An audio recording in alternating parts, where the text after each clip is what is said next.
salute you all. Today is going to be a special day. A special day, special day. Please, before we start, you see, yesterday a lot of people call when we come on here, when we are on here to discuss or to talk or to teach. We must try and teach whatever we are on air for before people can start calling so that we will not deviate from the topic.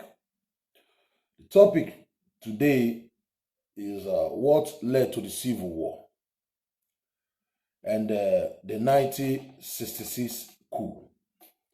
If you ask any reasonable or somebody that understands politics in Nigeria, anybody that understands politics, somebody that is fair, who believe in the truth, they will tell you our problem in Nigeria started from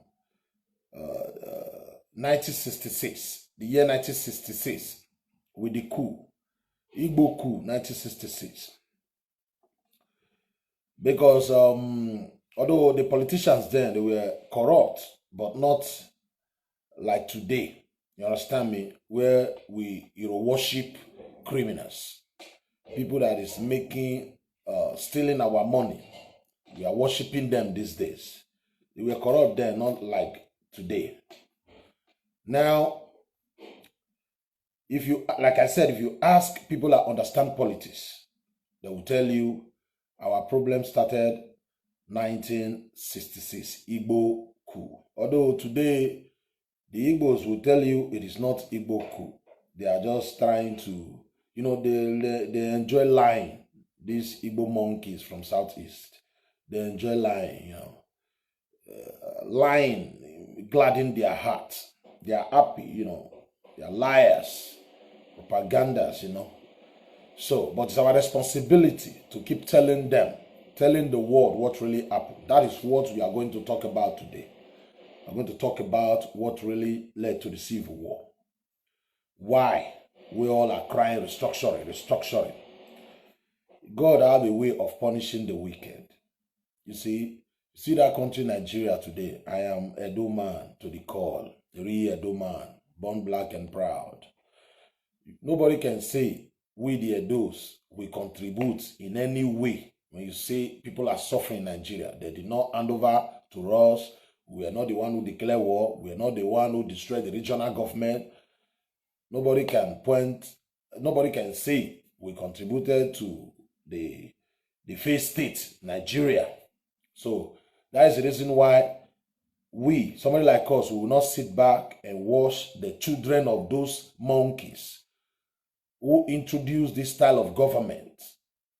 We all are saying it's not good. It's not good for us. We have to go back to regional government.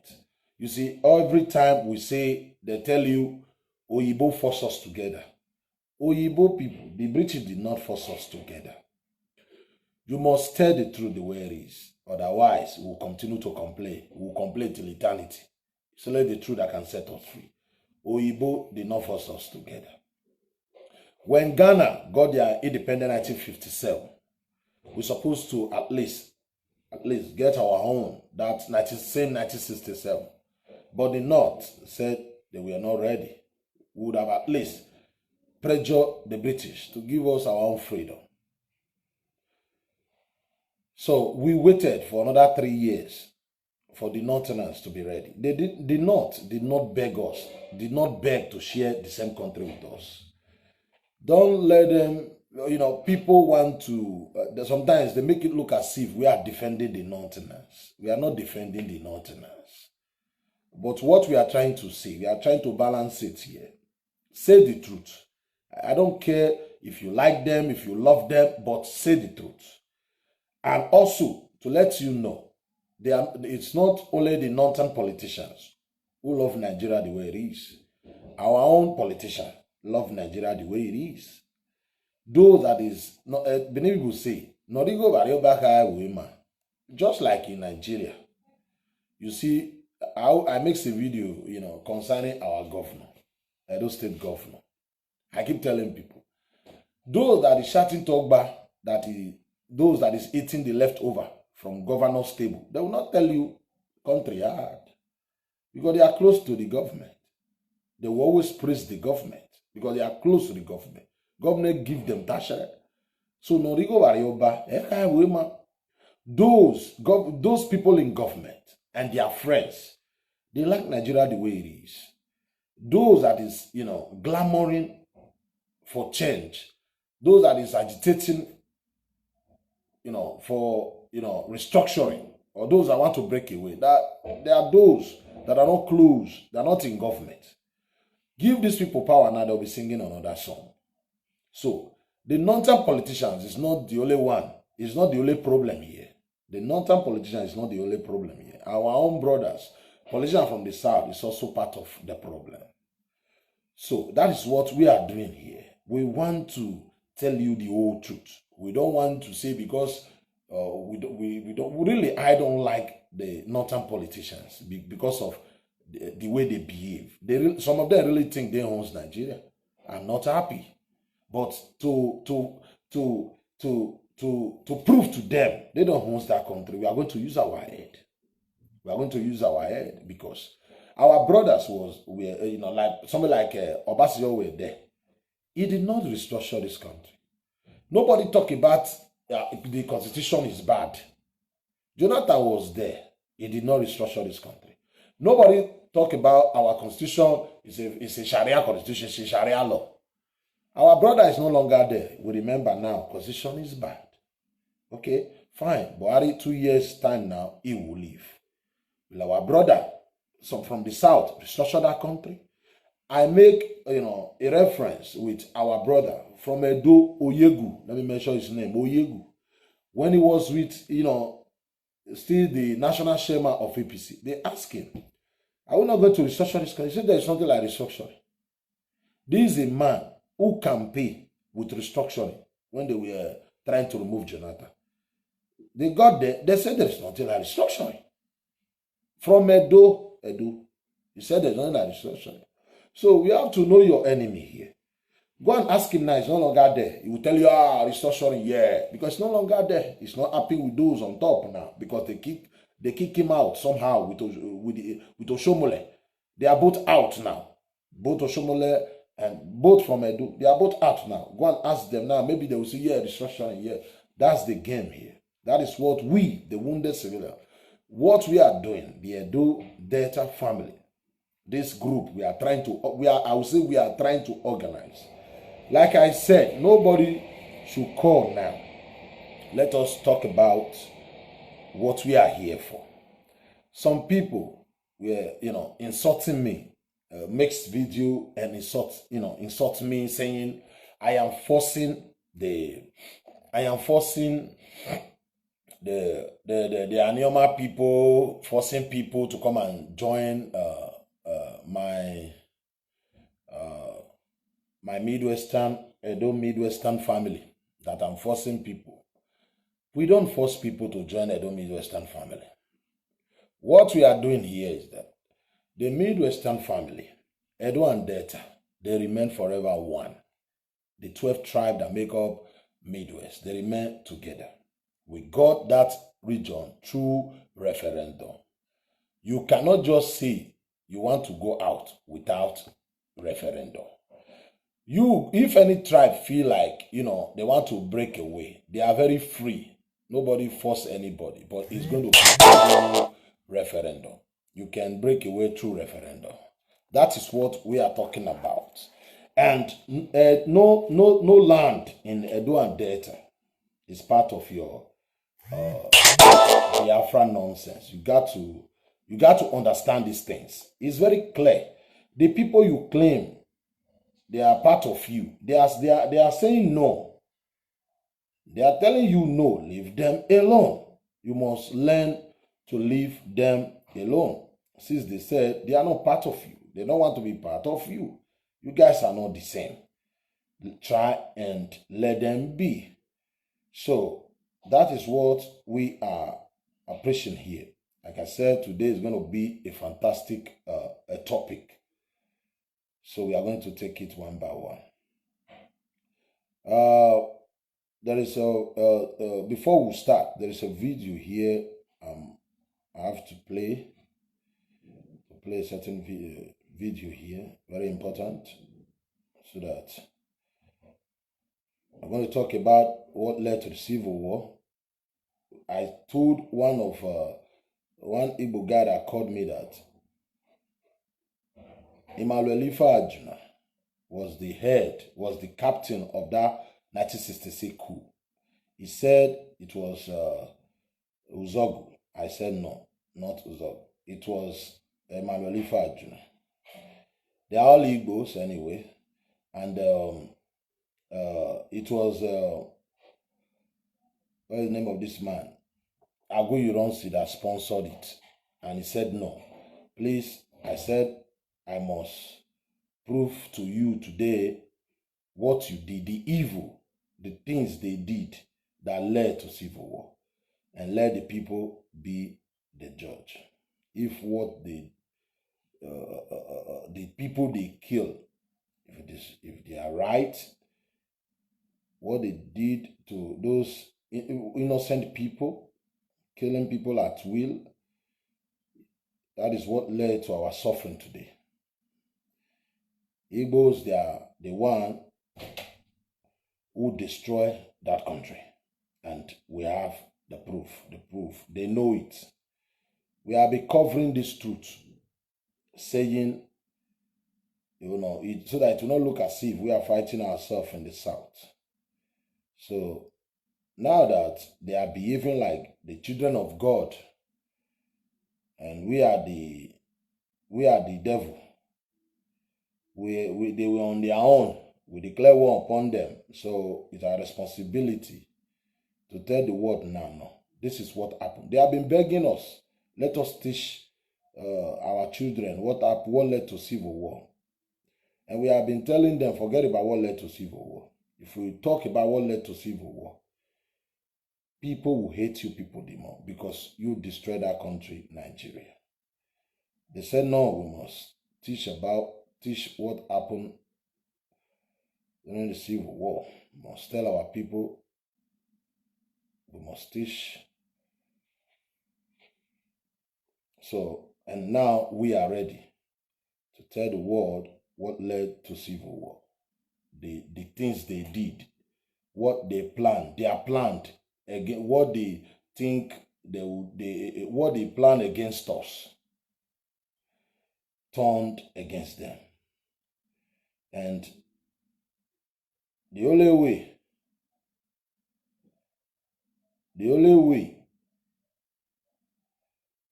that will be free is to apologize. I said three things. They must apologize to the before we start. I said there is a video I would like to play here because of those who will come here, download my video and go and be changing the story, saying they are analyzing it. I said, okay, I have to make my point clear here. There is this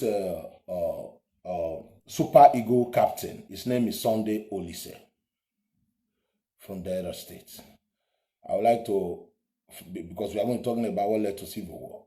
But before we start, let me just play you this video to answer this guy that is saying I am trying to force Anyama, force Ika people, I want to play this video for them to know I am not the one forcing anybody here.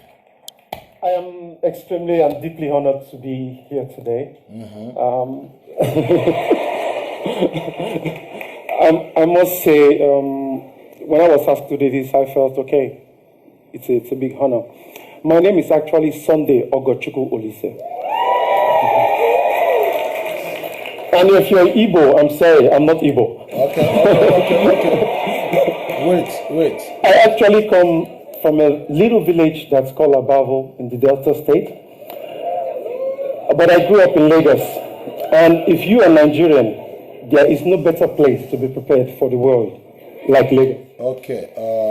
He said he's from Abavo. Well, my parents were... He's from Abavo, Delta State.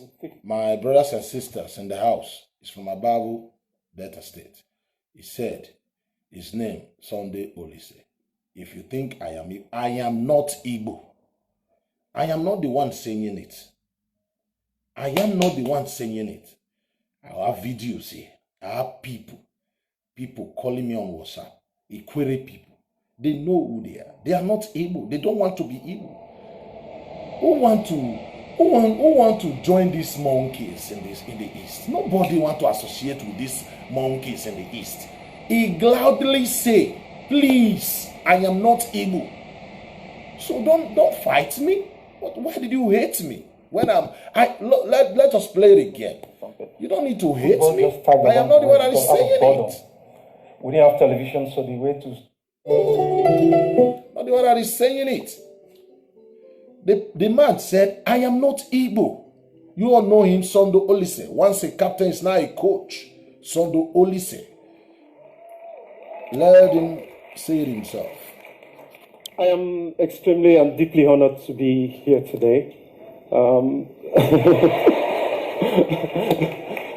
I must say, when I was asked to do this, I felt okay.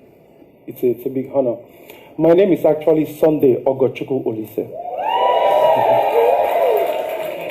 And if you're Igbo, I'm sorry, I'm not Igbo. Okay. I actually come from a little village that's called Abavo in the Delta State. Delta State? But I grew up in Lagos. And if you are Nigerian, there is no better place to be prepared for the world like Lagos. Well, my parents were, in fact, they are blessed with 6 kids, 5 boys, 1 girl. You see, he said it, Sunday Olise, I am not Igbo from Delta State. They are the one to tell the world if they are Igbo or not. Igbo, you know your territory. And anybody in Edo State or Delta State who want to go and join these monkeys, you can pack your load and cross the bridge. There is a bridge there. The bridge, River Benue, River Niger. God separate the north from the south with River Benue. And separate us from Igbo, from these Onyamiri Igbos, those monkeys from the east, with River Niger. When you destroy that bridge, we have no connection with them. Destroy that bridge, that's it. Ojukwu bombed that bridge before. So Igbo, know your territory. Edo and Delta remain one. Edo and Delta remain one. There's nothing anybody can do about it. Edo and Delta will remain one. Anybody who feel like joining these Onyamiri monkeys from the southeast, you can relocate. Relocate. These are people, they speak almost similar language with you. They said, I am not Igbo. You want to be part of this confused tribe in the east. Nobody want to be part of it. They are killing soldiers now. They killed one policeman today. Yesterday, they killed a soldier man. Why? They don't even know what they are doing there. These monkeys don't even know what they are doing there. You know, some of them they will call you and be telling you, your state. We don't keep police in our state. We don't fight soldiers in our state. We have the same insecurity problem, just like they have insecurity problem in the north. Our state is peaceful now. We are handling things in our own way. That's the reason why we have governors there. That's why we have governor in our state. And he's doing pretty well. That's the reason they have governor in Delta State. And they are doing pretty well. In your own state, this is not even Fulani now. What are you killing? I thought you said you want to kill Fulani. What are you killing soldiers for? What are you killing policemen for? I don't understand what you are fighting for. You said you need the referendum. You said you want to make Nigeria look like Syria or Yemen. You need the referendum. You want war. You want to keep police. At least stick to one thing. Stick to one thing and say, okay, I need the referendum. I will see how a fugitive, a criminal will give you referendum. Now, let us go to the main topic. I have to play you this Sunday Olise video just to let these guys that is bothering me that I am forcing other tribe in Delta State to join our Midwest, our Edo Midwest family. No, they are Midwesterners. I am not the one forcing them. They are Midwesterners.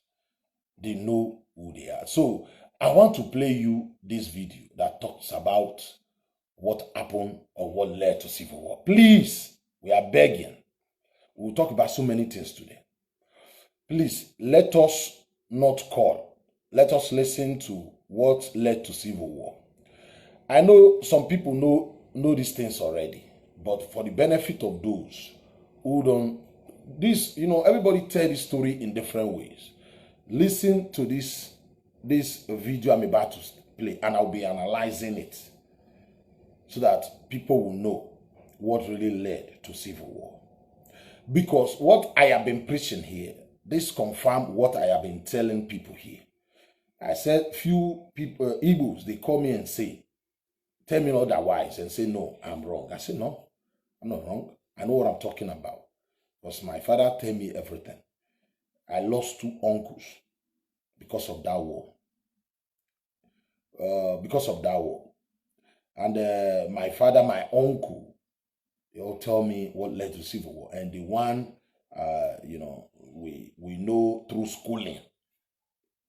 So I know what happened, what led to civil war, and why we are suffering in Nigeria today. Igbos, they are the architect of our problem. I know when I say things like this, people don't like it, but it is the truth. So let us go to this that video and let them analyze it. And I'll be doing the... when Nzogu made his infamous "We were 5 in number" comment, he made no reference to the rank of the 5. He was merely referring to the 5 designated strategic regional commanders of the coup. In fact, no less than 9 majors were originally billed to take part in the coup. These 9 were Majors Nzogu, Ifajuna, Ademoyega, Okafor, Anuforo, Chukwuka, Obienu, Onwatuegwu, and Shudsoke.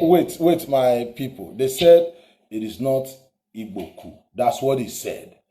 Look, let us the names of the people that are supposed the people who plan this coup. They don't talk about those. The man Aguiyi himself, who finance it, who sponsor it. Look at the names, so that you know if it is Igbo coup or Edo coup or Urobo coup or Yoruba coup or Esan coup or Afema coup. Let us play the video again.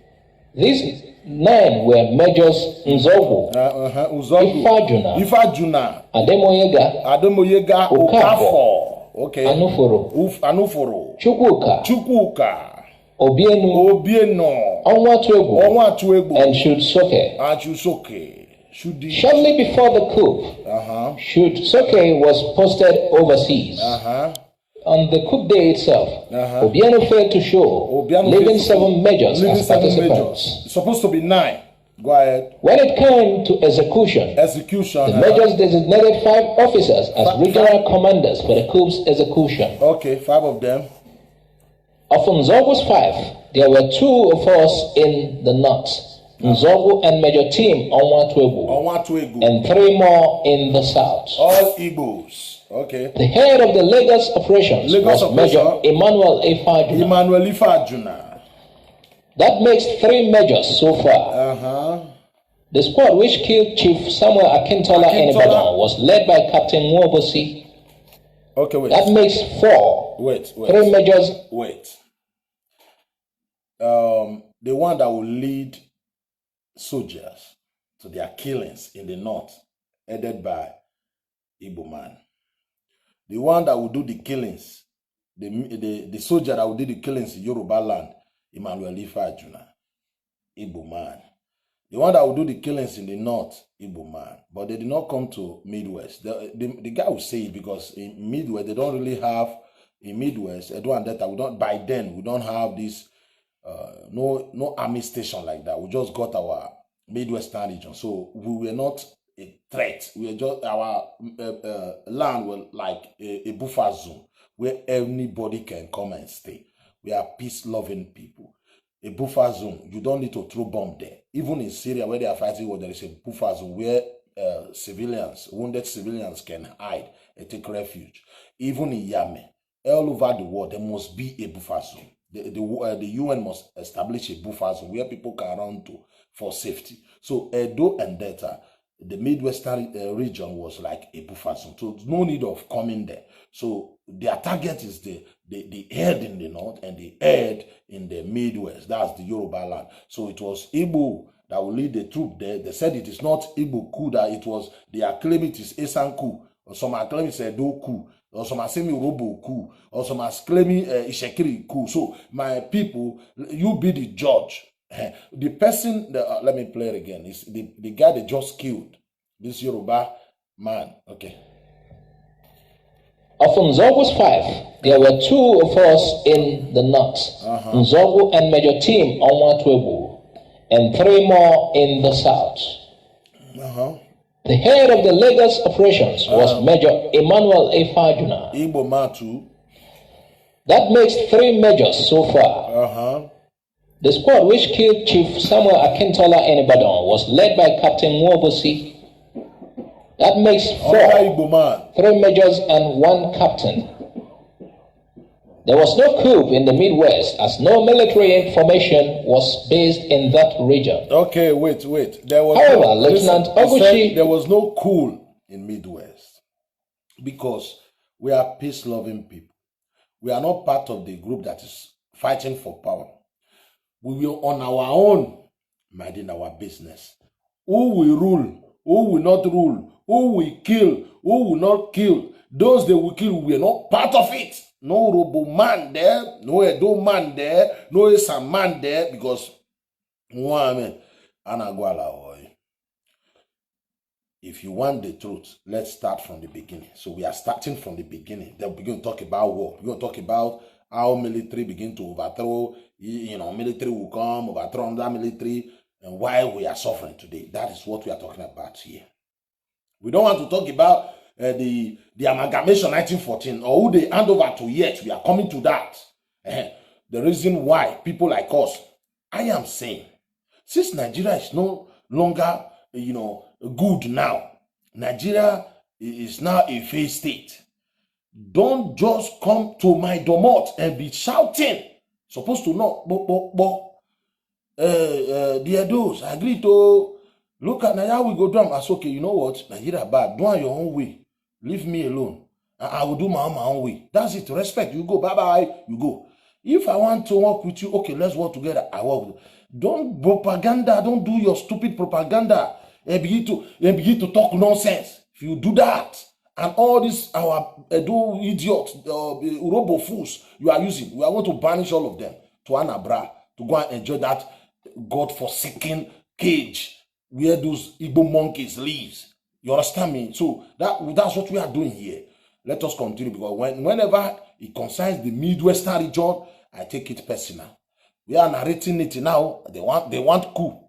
They want coup. After 6 years, 6 years after we got our independence, they want coup. They did not call Osaretin, Usas, Omoruyi. They did not hear Omoruyi there. You did not hear Egari there. You did not hear Osaretin, Omorodion there. You did not hear Igbinoba there. You did not hear Obaseki there. It was all one Gwembu, Chukuma. You know this monkey name. This is what I'm talking about. It's up my people for your nonsense. No way. Majors and 1 captain. There was no coup in the Midwest as no military formation was based in that region. Okay. However, Lieutenant Oguchi was dispatched to the east to arrest the premier of Eastern Region, Dr. Michael Opara. Wait. Another Ebuchi was sent to go to the southeast, that's their house, their region, not to go and kill, to go and arrest. Listen, they said it's not Igbo coup. You did not hear the Murobo people here. You did not hear the Mesan people here, Shekiri people here, even Ijo here. Now them. Now they are sending people to the north. The killing will start now. Who is this one calling now? When I say nobody, now I'm blocking idiot now. Calling me. When I say nobody, I know my BDC Igbo people. Block his ass. Calling me for.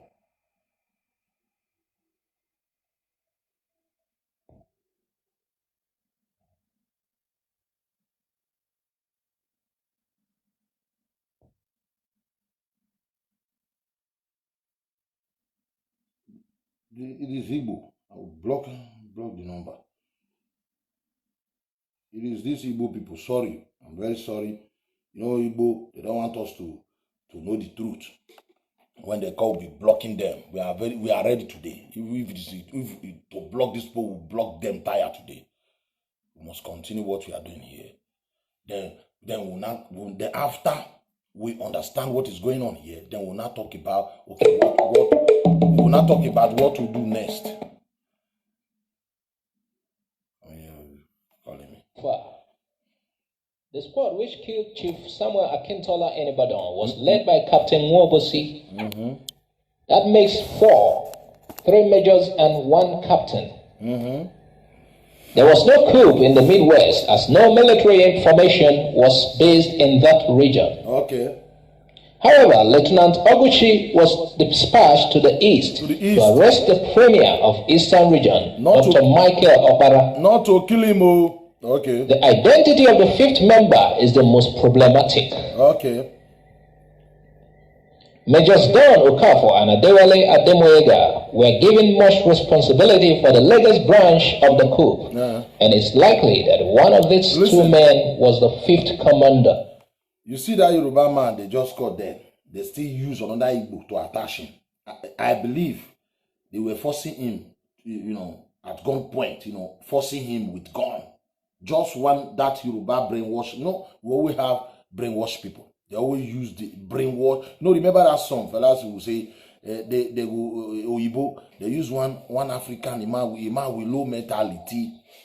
If they want to hurt you, they want to kill you, they must use your own. They will use the foolish one. Easy target.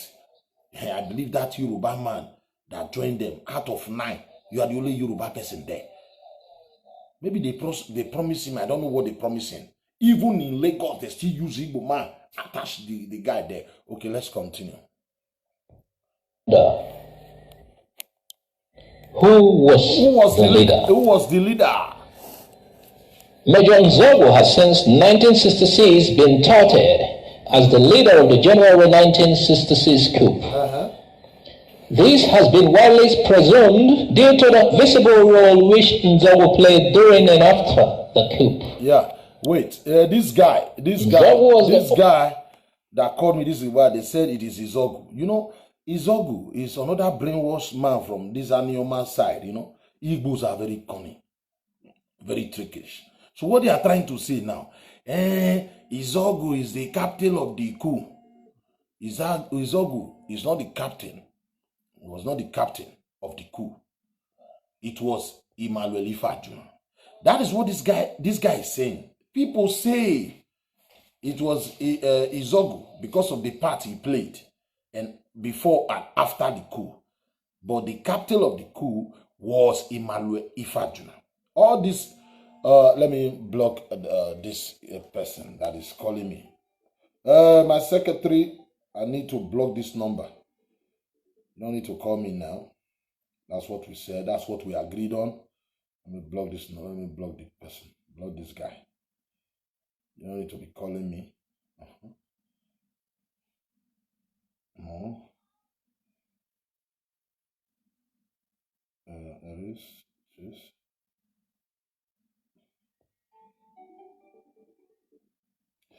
I'm coming.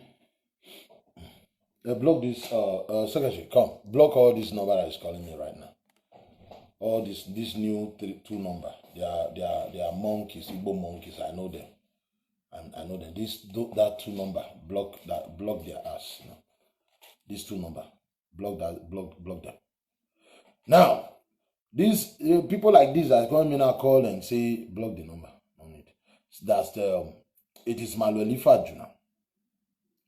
No. Uzogu is the capital of the coup. I said no, not Uzogu. It was Emmanuel Ifajuna. So I thank God this guy confirmed it. And if you are watching me here, the leader of that coup was Emmanuel Ifajuna. And the person that sponsored that coup, that financed that coup, is another Igbo man, Aguji Ironsi. We are going to prove it today. Only measure to successfully execute the coup in his designated target region. Okay. He then followed up his coup successes with his infamous speech, "Our enemies are the..." The first assumption that he was the coup leader spread. Wait, my people. The truth may be somewhat different. There is something I want to show to you people. Only measure to I want to show to you people. Listen. You see, this is Izogu. They claim is the captain. Because he's from Delta, they want to put the blame on him. He's the captain. He's not the captain. You see, this one under here, Amadou Bello, who fought for the non-tan independent. He fought for the independent. This is the premier, Yoruba premier, killed. This man here, killed. Okotiebo, killed. Okay. They said this coup was not, Igbo coup. Amadou Bello killed by this Igbo. They will tell you how they massacre these people. Akintola killed. Not Igbo coup, Okotiebo killed. Ask them. These guys are premier. Where is the northern premier? I mean the Igbo premier, the eastern premier. Why? They said it's not Igbo coup. We are going to debunk their successfully execute the coup in his designated target region. Okay. He then followed up his coup successes with his infamous speech, "Our enemies are the..." The first assumption that he was the coup leader spread. The truth may be somewhat different. It was not until the coup plot reached its logical stage that Nzogu was brought into the conspiratorial group. Listen. All the brains behind the coup was probably Major Emmanuel Ifajuna. However, Ifajuna was chased out of Nigeria's... This is what I told that guy the other day. Izogu was invited. He was not part of the coup. Agu, you don't see pay Emmanuel Ifajuna. It was later they now called Izogu. It is Igbo coup. They know it. And the people that time, they are not stupid. They know. Let us continue. Then capital city of Lagos by Major General Ironsi. Realizing that Ironsi was rounding up those that took part in the coup. Ifajuna fled to Ghana, leaving Nzogu to hold the fort. The execution and plot of the coup. The execution and the plot of the coup. In August 1965, a group of officers, 1 Yoruba and 4 Igbo majors, began plotting a coup d'etat against incumbent Prime Minister Abubakar. They said 1 Yoruba and 4 Igbo. We thank God. They said 4 Igbos. Obaseki is not there. Uroboman is not there. Esa man is not there. It's all Igbos now. And that brainwash Yoruba. They even killed that man by themselves. By them, Igbo kill him. Now, they were plotting coup. Not to kill their brother, to kill others. Watch out. Balawa. The coup was planned because, according to the majors, The men at the helm of affairs were running Nigeria aground with their corrupt ways. Ministers under them were living flamboyant lifestyles and looting public funds at the expense of ordinary citizens. The president of Nigeria, Nnamdi Azikiwe, left the country in late 1965, first for Europe, then on a cruise to the Caribbean. Under the law, Senate President Nwafọ Orizu became the acting president during his absence and has all the powers of the president. Listen. In the weeks leading up to General President. What this guy is saying now is this.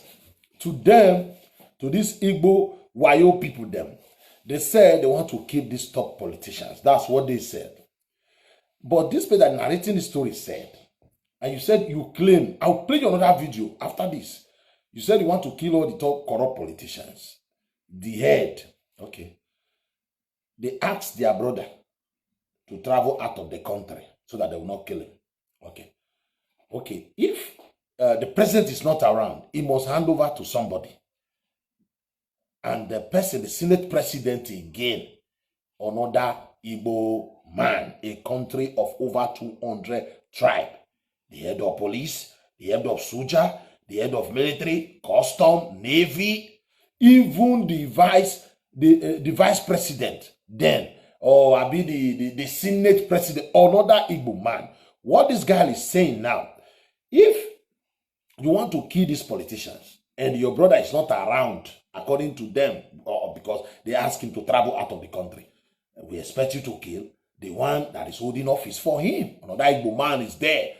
He hand over to this Igbo guy too. Okay. The men at the helm of affairs were running Nigeria aground with their corrupt ways. Ministers under them were living flamboyant lifestyles and looting public funds at the expense of ordinary citizens. The president of Nigeria, Nnamdi Azikiwe, left the country in late 1965, first for Europe, then on a cruise to the Caribbean. Go ahead. Under the law, Senate President Nwafọ Orizu became the acting president during his absence and has all the powers of the president. He has all the power of the president. Another Igbo man. Go ahead. In the weeks leading up to January 15th, Nzobo carried out reconnaissance on the official lodge of the Northern Region Premier, the Sadwana of Sokoto, Ahmadu Bello. Nzobo often took his men on a nighttime training exercise known as Exercise Damisa. The men were unaware that the military exercise that they were participating in was actually a practice run for a military coup to overthrow the government. The commander of the 2nd Brigade in Kaduna, Brigadier Ademulegun, became aware of and was irritated by the nighttime training when he became aware that soldiers had been going near the Premier's lodge. He reprimanded Nzobo in a telephone call and warned him to keep his military exercises a safe distance away from the Premier's lodge. Premier in the north too. Although Ademulegun complained about the commotion, he took no further action as he was unaware of the exercise's real purpose. Ademulegun was a Polish soldier that had been Major General Ironsi's rival for the job of GOC. His control over his troops was such that a few soldiers from his brigade participated in the coup. Thus, Nzobo had to conscript young soldiers from the Nigerian Army Training College to carry out the coup in Kaduna. In the early hours of January 15, 1966, Nzobo decided to turn Exercise Damisa into a full-blown military coup. Nzobo led a group of soldiers into a bush adjacent to the Premier's lodge. Once there, Nzobo informed the men of their real mission. They were to attack the Premier's lodge. In the north. Nzobo and his men blew open the gates to the Sadwana's lodge, and Nzobo personally conducted a search of the residence, hunting for Bello. Hunting for Bello. After losing his temper at his initial failure to locate him, Nzogu found Bello hiding with his wives. Bello was shot by Nzogu. Okay. Bello's faithful bodyguard, who came to defend him with a blow and arrows, was also shot as well as one of his wives who tried to shield him from her body. Wait, the pregnant wife. Nzogu was fiercely committed to the coup and was the only one of the coupists able to execute his mission. The pregnant wife. The woman was pregnant. Nzogu in the north, Igbo man in the north, killing a premier, Amudu Bello. You see, if you want to be fair, if you can kill Amudu Bello, kill your own too, since you claim they are corrupt. And why did you kill his pregnant wife? And why did you kill his guard? For what? For what? For what exactly? Remember, it's only few people there. The North doesn't even have a graduate like that in the North. There are very few there. You can't kill the person, that fought for their independence and think this people will not retaliate if you don't kill your own people too. You kill a man. Why killing the wife? Why killing the wife? Let us continue. To shield him from her body. Nzogu was fiercely committed to the coup and was the only one of the coupists able to execute his mission.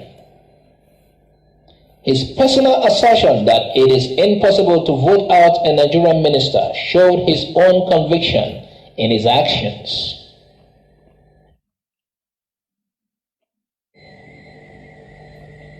Brigadier Ademolegun. Nzogu's co-conspirator in Kaduna, Major Tim Onwategu, personally led a detachment of soldiers to Brigadier Ademolegun's house. In the north. Onwategu made its way up to the brigadier's bedroom where he was laying beside his wife. In the north, okay. Upon seeing Onwategu enter the room, Ademolegun shouted at him, "Timothy, what the devil do you think you are doing?" See Bully's Nigeria's 5 Majors. Onwategu told Ademolegun that he was under arrest. According to the Major's version of events, Ademolegun reached for a drawer beside his bed, and as he did so, Onwategu shot him dead in his bed, along with Ademolegun's wife who was lying beside him. Wait. This guy they are killing now, Ademolegun, is another Yoruba man stationed in the north. Who is killing him? Another Igbo man. He killed him and the wife. According to the story, they are friends. Come on, because you will be the judge today. If it is Igbo coup or Edo coup or Robo coup. They went to this man's house, killing, and the wife. Ask yourself, why killing the wife? Ademolegun reached for a drawer beside his bed, and as he did so, Onwategu shot him dead in his bed, along with Ademolegun's wife who was lying beside him. Okay. Colonel Shodeinde. The head of the NMTC, Colonel Ralph Shodeinde, was also killed. Another Yoruba man. The manner of his death is unclear. His wife, who was present when he was killed, testified that he was shot by several soldiers, including Majors Nzogu and Onwategu. Other accounts claim that a grenade was tossed at him. It is not clear whether Nzogu could possibly have been involved in Shodeinde's death, since presumably he was preoccupied at that time with killing Amadou Bello. Most accounts place responsibly for Shodeinde's murder with Onwategu. The major's blood loss in some cases and failure to kill others is puzzling. The same Major Onwatuogu who shot his commanding officer and their wives arrested, but did not harm the governor of Northern Region, Sir Kashim Ibrahim. When released, Ibrahim vouched that he had been treated with utmost respect by the men who abducted him. The majors clearly had their favorites when it comes to sparing or ending lives. Hassan Castina,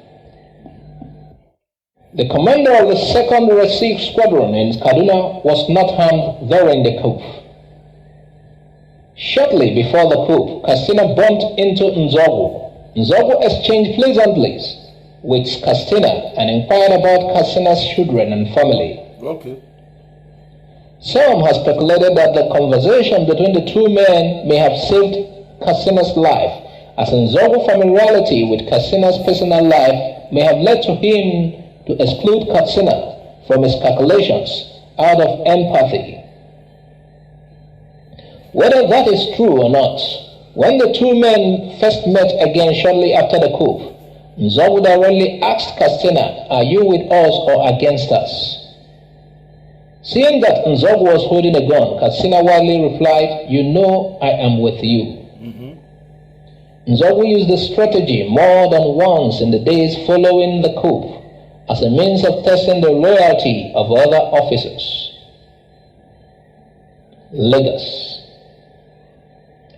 The Lagos branch of the coup was led by Major Emmanuel Ifajuna.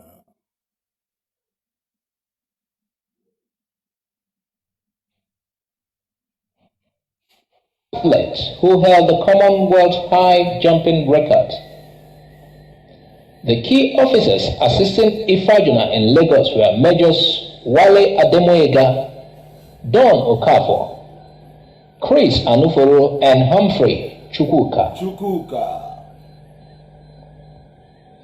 At around 2 a.m., Ifajuna and some lieutenants left the 2nd Brigade headquarters and made their way to Prime Minister Abubakar Tafawa Balewa's residence. They overpowered but did not kill the police officer standing guard there, and Ifajuna kicked down the door of the Prime Minister's bedroom before leading him out at gunpoint.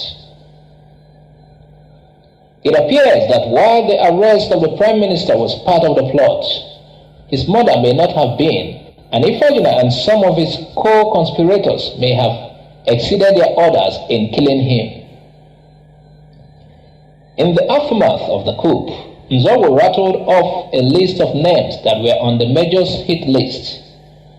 He mentioned the unusual, unsurprising suspects such as Bello, Azikiwe, and Akintola.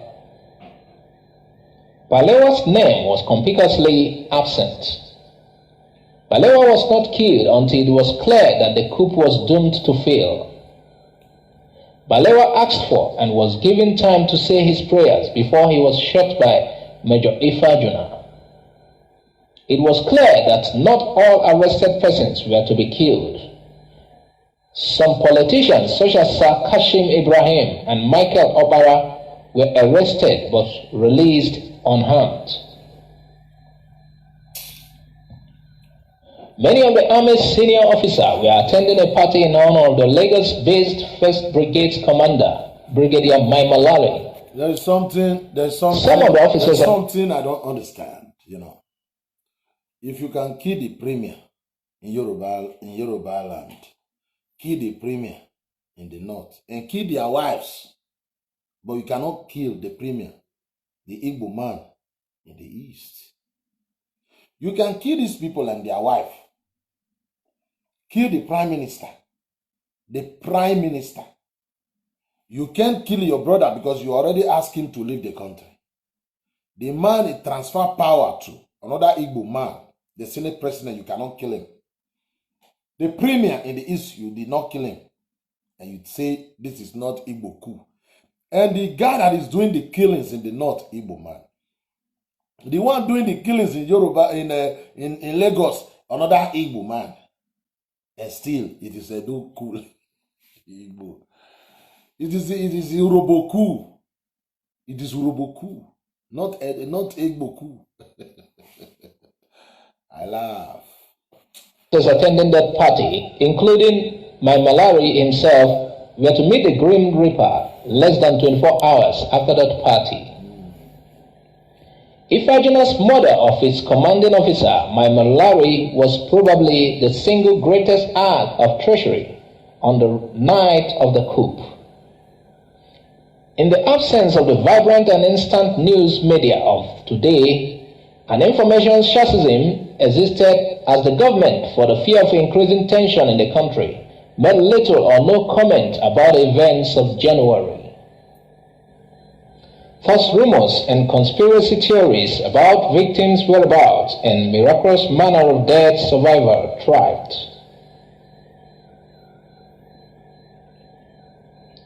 A riot almost broke out when an attempt was made to replace Brigadier Maimarale's commanding officer's nameplate at the 2nd Brigade headquarters in Lagos. Maimarale was widely regarded as an excellent soldier that was headed for the top. Okay. His toughness was much that many northern NCOs refused to accept his death and instead believed that Maimarale had made a miraculous escape from the January measures and was still alive. These had a tiny semblance of truth. Maimarale managed to escape from the first attempt to arrest him by Major Don Okafor by jumping over a wall behind his house. But as he was escaping on foot, he came across the car of his brigade major, Emmanuel Ifeanyi. Maimarale recognized Ifeanyi, who was Maimarale's brigade major, and did not realize that Ifeanyi was part of the coup plot. Erroneously believing that Ifeanyi could be trusted, Maimarale waved down the car and was promptly shot dead by Ifeanyi. Listen, this Maimarale's he saw, he ran for his life. He jumped the fence. But as he was, trying to look for a safe place to hide, he saw Emmanuel Ifeanyi. Because he know him as a friend, he ran to him. What did this Igbo man? He opened fire on him. You that is with talking now, insulting your people for these Igbos or Nyamiri monkeys from the east. Even the Victor Banjo who fought alongside with them, they killed these people. You people will feel it when the time comes. Igbo can never be trusted. That is the reason we are telling them we don't want to work with you people. We are not related. We are neighbors. We are not brothers. We are neighbors. If you want to have peace, cut ties with the Igbo. If you want to have peace, let the Igbo stay in their monkeys southeast. In their cage southeast. That's the only way out. Look at how they kill this guy. Somebody coming to you for safety. Instead of you, at least you open fire on him. Is this man now the one, this guy? This is the politician you want to. They are killing their fellow soldier. They are friends. This is not politician now. They are killing their friends. They are killing their friends. People that is saying, you don't know what you are dealing with. We are saying it now. People don't want to listen to us. Igbo people. This Onyamiri from the southeast. Look at their life in South. They claim they are. Let me tell you people something. Before Buhari party collabo with the Southwest political party, is ACN or AC, I don't know, or Tinubu party. Buhari always at least score 11 million votes in the north. 11 million, sometimes 12 million, but he keep losing. But 11 million, 12 million always vote for him in the north. Igbos, they are claiming they are 80 million people. You want to tell me 80 million people cannot provide 11 million votes. Buhari is from the north that claim they are part of the minorities. They prove it. They always give him 11 million, 10 million, 12 million votes from the north. These Onyamiri, these Igbo monkeys, they claim they are 80 million. Now tell me, how on earth? In France, they are not up to 80 million. They are about 70 million. At least they have 11 million votes. In Italy, the same thing. They have 11 million votes. Italy is about 60-something million people. Yeah, yes, 60, almost 60 million people. The Germans, they have, I think, 80 million people. They have 11 million votes. You want to tell me, if really Igbo, they are up to 80 million, why can't their politician contest election and prove to us you can get 11 million votes from the East? It's a lie. They are not up to 80 million. They are not even up to 30 million. It's a lie. They are deceiving us. Abia, they will tell you 4 million. The other one will tell you 3 million. All their 5 states is 3 million, 4 million, 3 million, 4 million. They might be up to 25, not 80. Not 80. There is no country you will travel to in this world, you will not see a Edo man. They call us minorities. Tell me where you are. Is it America? Is it, tell me, a country where people hustle for money, that you not see a Edo man there, and still they said we are minorities. So, because people might come and tell you, oh, we have Igbo in Canada, have Igbo here, we have Edo people there too. They are not up to 40 million, they are not even up to 30 million. Let us conduct another census, you will know. What I'm saying now, am I not making sense? Buhari claim they are the majority in the north, but at least they will contest election 11 million, 12 million. Let Igbo man contest election in the east. Let them prove to us they can at least give us 12 million in the east. These people can lie. See how they kill this intelligent man. How they slaughter this guy. Let us continue. Across the car of his brigade major, Emmanuel Efajuna. Maimarali recognized Efajuna, who was Maimarali's brigade major, Okay. and did not realize that Efajuna was part of the coup plot. Erroneously believing that Efajuna could be trusted, Maimarali waved down the car and was promptly shot dead by Efajuna.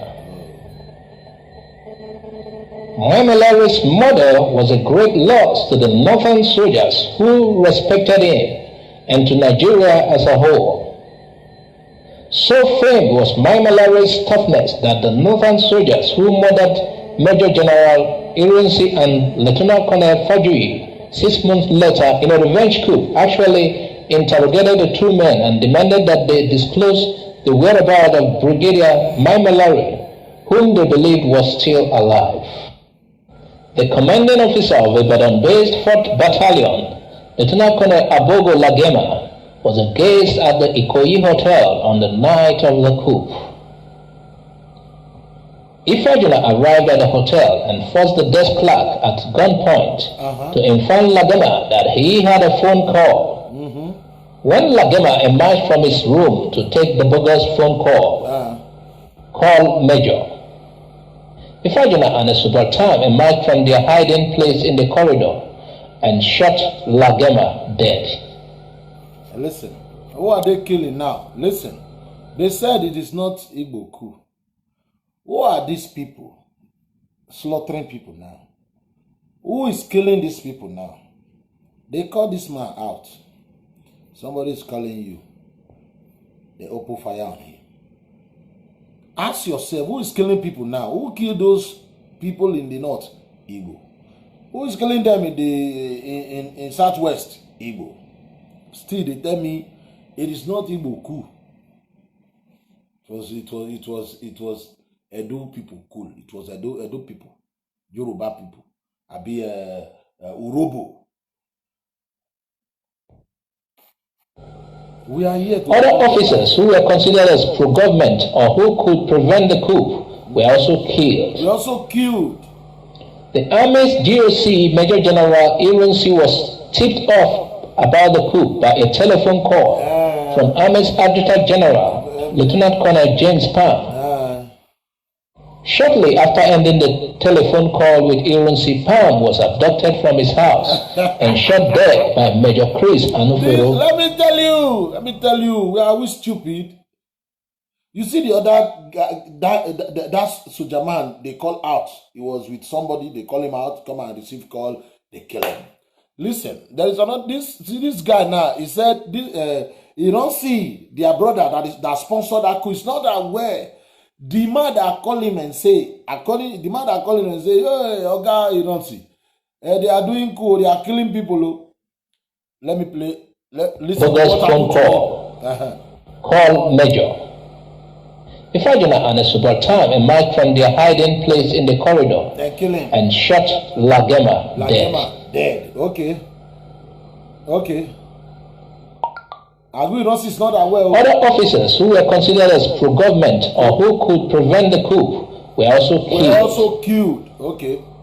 The Army's GOC Major General Irunsi was tipped off about the coup by a telephone call from Army's Adjutant General, Lieutenant Colonel James Palm. Who called him? Shortly after ending the telephone call with Irunsi, Palm was abducted from his house and shot dead by Major Chris Anufero. Major Chris Anufuru, the man, according to them, who call Irunsi and say, who is going on? They call him out and kill him. They did not kill their brother. Look at the people, look at the names of the people they are killing. Did you see Keshuku there? The people they are killing. Did you see? Forget. Look at the people they are killing, the names. Did you see Okafor there? Did you see Okafor there or Ikechuku there? Igbo will use their head carry the load because this, I'm telling you, 1966 coup is the beginning of our nemesis. We started having problem. 1966. They're the same tribe. These God-forsaken people. They destroy the government and say it is now unitary government because to them they are the one they are the one in charge. They were really the one in charge. They can go to the north and be operating like this. In the north, killing premiers, killing northern politicians like this. That is the reason why. When you see the north occupy everything today, they start the greed. You come and telling me, insulting me. No will die well. I don't know you cannot use that word so that they will not go and block my page again. Otherwise, Igbo, until you learn to respect others, you must respect others. Whatever you have in your mind, if you want to die for your Biafra, go ahead. Just go ahead. But this is the boundary. I'll fight my own freedom, my own way. I'm not your slave. The day God created you people, I don't think that is the day God created us. We are the Edos. We are the Urobos. We are the Shekiris. You started this whole problem. Palm was the second son of the chief of Jos and was widely liked within the army and regarded as a very capable officer. He was also a father of 6. Since they kill him. The major's decision to kill him mortified his colleagues. Anufero was most hasty in the use of his firearm on the night of January 15. He personally shot dead Lieutenant Colonel Palm and Unebe, Colonel Kul Mohammed, and the finance minister, Chief Festus Okotiebo. They kill all of them. Okotiebo was widely disliked during the First Republic for his corruption, and the former British colonial officer Sir James Robertson once referred to him as a cheerful rogue and a byword for making money on the side. Okotiebo's arrest was particularly aggressive. An eyewitness said that the soldiers who arrested him tossed him into the army Land Rover like a sack. he was shot dead by Major Anufero despite pleading for his life. Balewa, Kol Mohammed, and Okotiebo were initially kidnapped but killed later when it became clear that the coup was not going to succeed. The coup caught many of the army's high command by surprise, as many of them were away from their posts.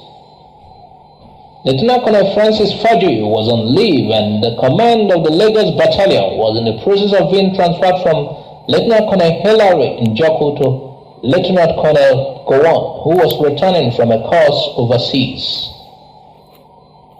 In Ibadan, the Premier of the Western Region, Chief Samuel Akintola, had been forewarned that soldiers were coming to get him. Akintola had heard rumors of the coup and had traveled to Kaduna to warn the Premier of the Northern Region, Ahmadu Bello. Frustrated that his warnings failed to elicit the required degree of urgency from Bello, Akintola returned to Ibadan and armed himself with a rifle. His deputy, Chief Fani Kayode, was first arrested by the coupists. After this arrest, Kayode's wife informed Akintola of what had happened. Shortly afterwards, a detachment of soldiers led by Captain Emmanuel Nwobosi arrived at Akintola's residence. Upon sighting the soldiers, Akintola opened fire, lightly wounding a few of them, including Captain Nwobosi. After bravely fighting for his life and engaging the soldiers in a gunfight, Akintola was shot dead by Nwobosi and his men. The role of northern soldiers. Not many realize that. Let me tell you people something. We are not fools. Since these are the things they don't want others to know, we have been keeping quiet. Saying, okay, when we say things like this, it will look as if we are fighting ourselves in the South. But that time has passed. It is time we talk about these things. You see, all these people, Wambushi, Izogu, all these guys shooting people, killing people, they are all evils. You see, the man that is claiming Agu Yoronsu claim he is not aware. It's all planned work. With bullets, but I was all planned work. If they disagreed, they could have shot me. They planned this whole thing. They planned this whole thing. It is absolutely Igbo coup for their brother to take over. Then what happened after he takes over? What happened? Many of the soldiers that accompanied Major Ifajonas when he abducted the Prime Minister, Tafawa Balewa, were also Northerners. The only Igbo to die. The only Igbo to die. Many claim that the January 15, 1966 coup was a gigantic Igbo plot to transfer control of the federal government from Northerners to Igbos. Exactly.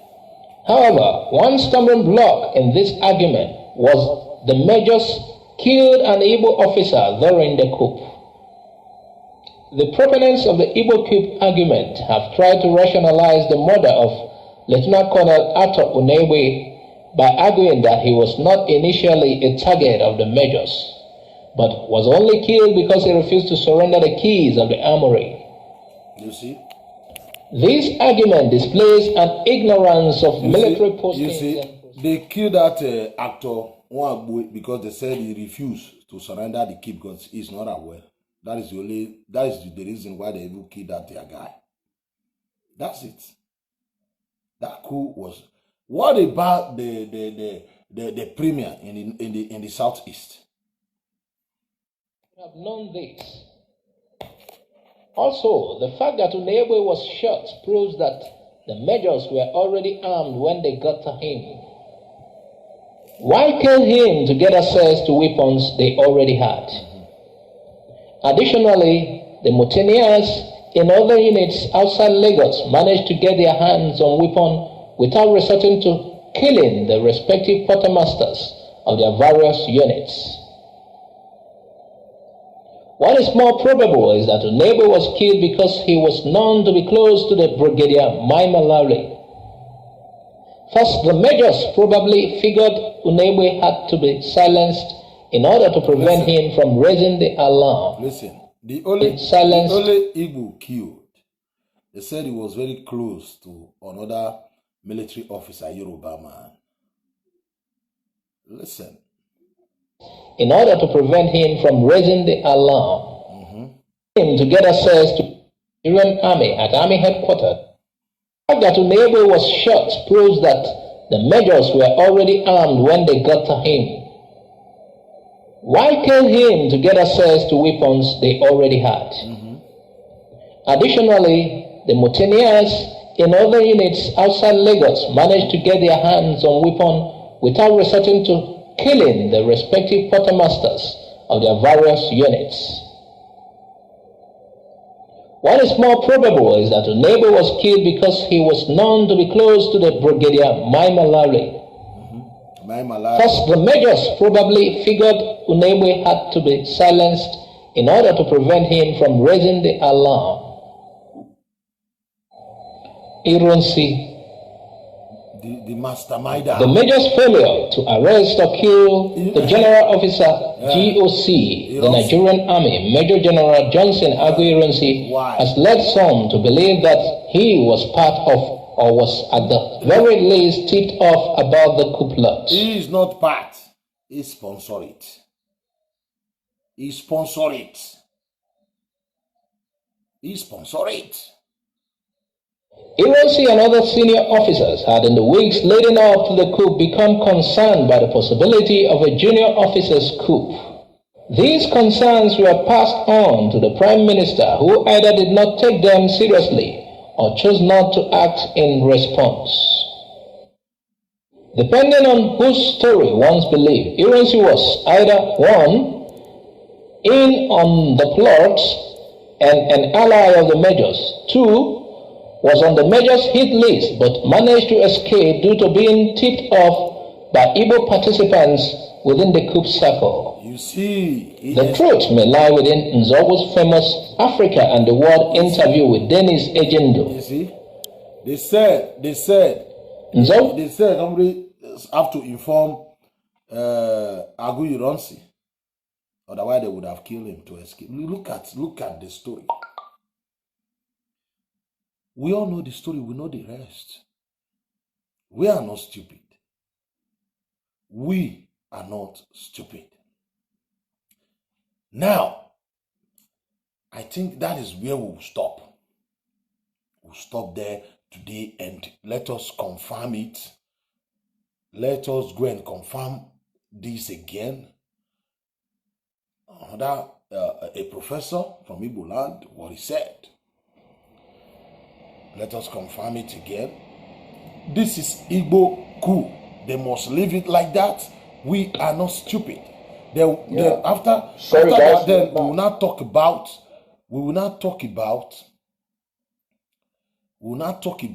the war. Talk about Ojuku.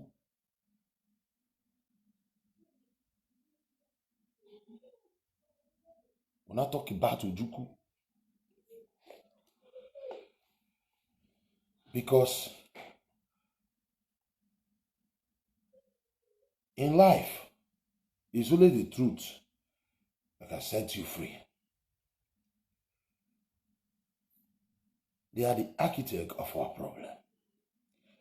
Aguiyi Ironsi said he know nothing about the war. Immediately he takes over, he begins to change government. He began to change government. He claimed he is not part of the coup. He began to change government. The style of government we agreed on. Our colonial master, the regional government, Aguiyi Ironsi changed it. the coup was about Igbo taking over. That was what the coup was all about. They want to be the one in charge. So, I'm coming. What we are doing here, this is what they hate. You asked a question about Nero. No, you haven't talked to anybody that plays the where before plays the where before Nzogo struck. So the no pattern for this kingship and the rest of them. And I said, if ever I have to. Now, we are going to play you Dr. Paul Okoye, another Igbo man who, this man also said the same thing. Dr. Paul Okoye. Was handed over to them by the gods of our land. Because Nero has a clear project. The clear project of our land. A rightful position in Nigeria, the world at large. That's the simple explanation of the Indigo Heritage Project. No, we didn't come here to talk Akintola in the southwest of Kotebo is a very senior scholar who is coming from Oxford University, that political years. Now, if that say, which is at the very personal level, because at the execution of the coup proper, what happened was that Nzogu killed Tabuana, killed Tafabelewa, and rest of that he killed him out.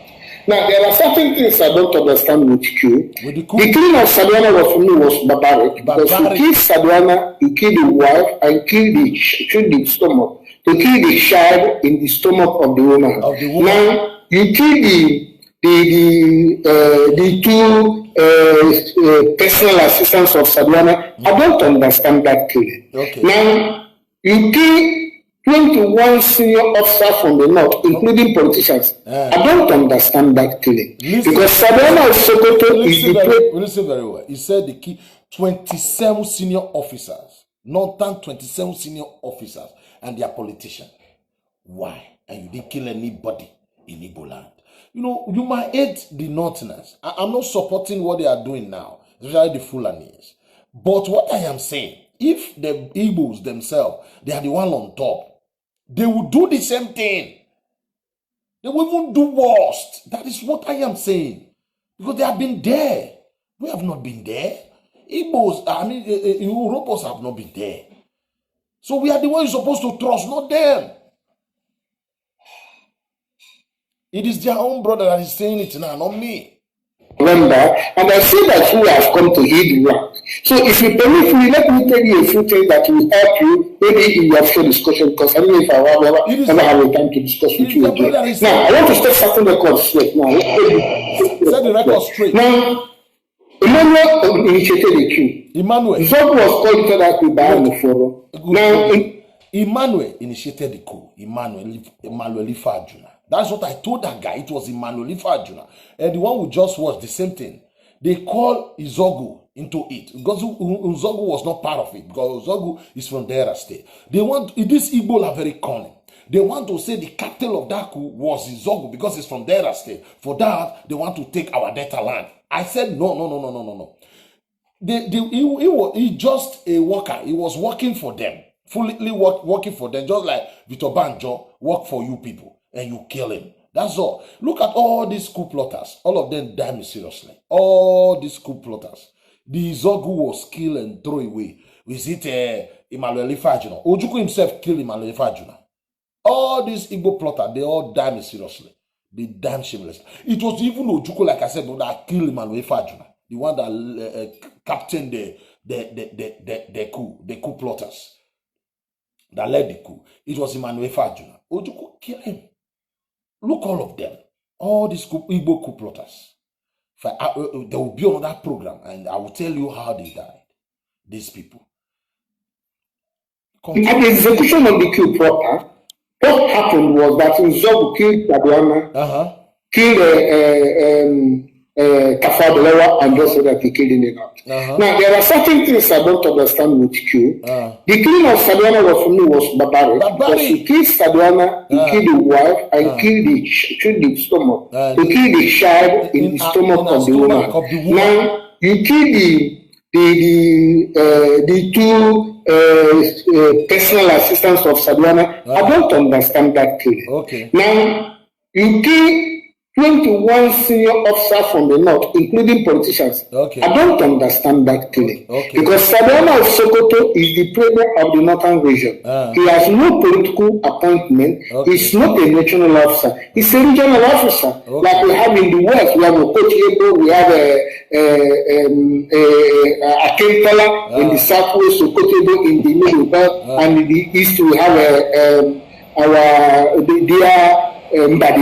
So if you kill Saduana of Sokoto, because we are operating 4 regions. If you kill Saduana of Sokoto and you did not kill Okotiebo, I did not kill him Badiwe, the counterparts in the world, in the east and the I have a problem with that. Exactly. Now, if you kill 21 officers and the 21 officers are from the north, you did not kill one officer from the south, I have a problem with that claim. Now, there's another point you have to get very straight here. 40 of the senior officers in the Nigerian military were Igbos. The chief of staff of the Nigerian army was an Igbo man. He said all the position in Nigerian army from 1, 2, 3 to 40, all Igbos.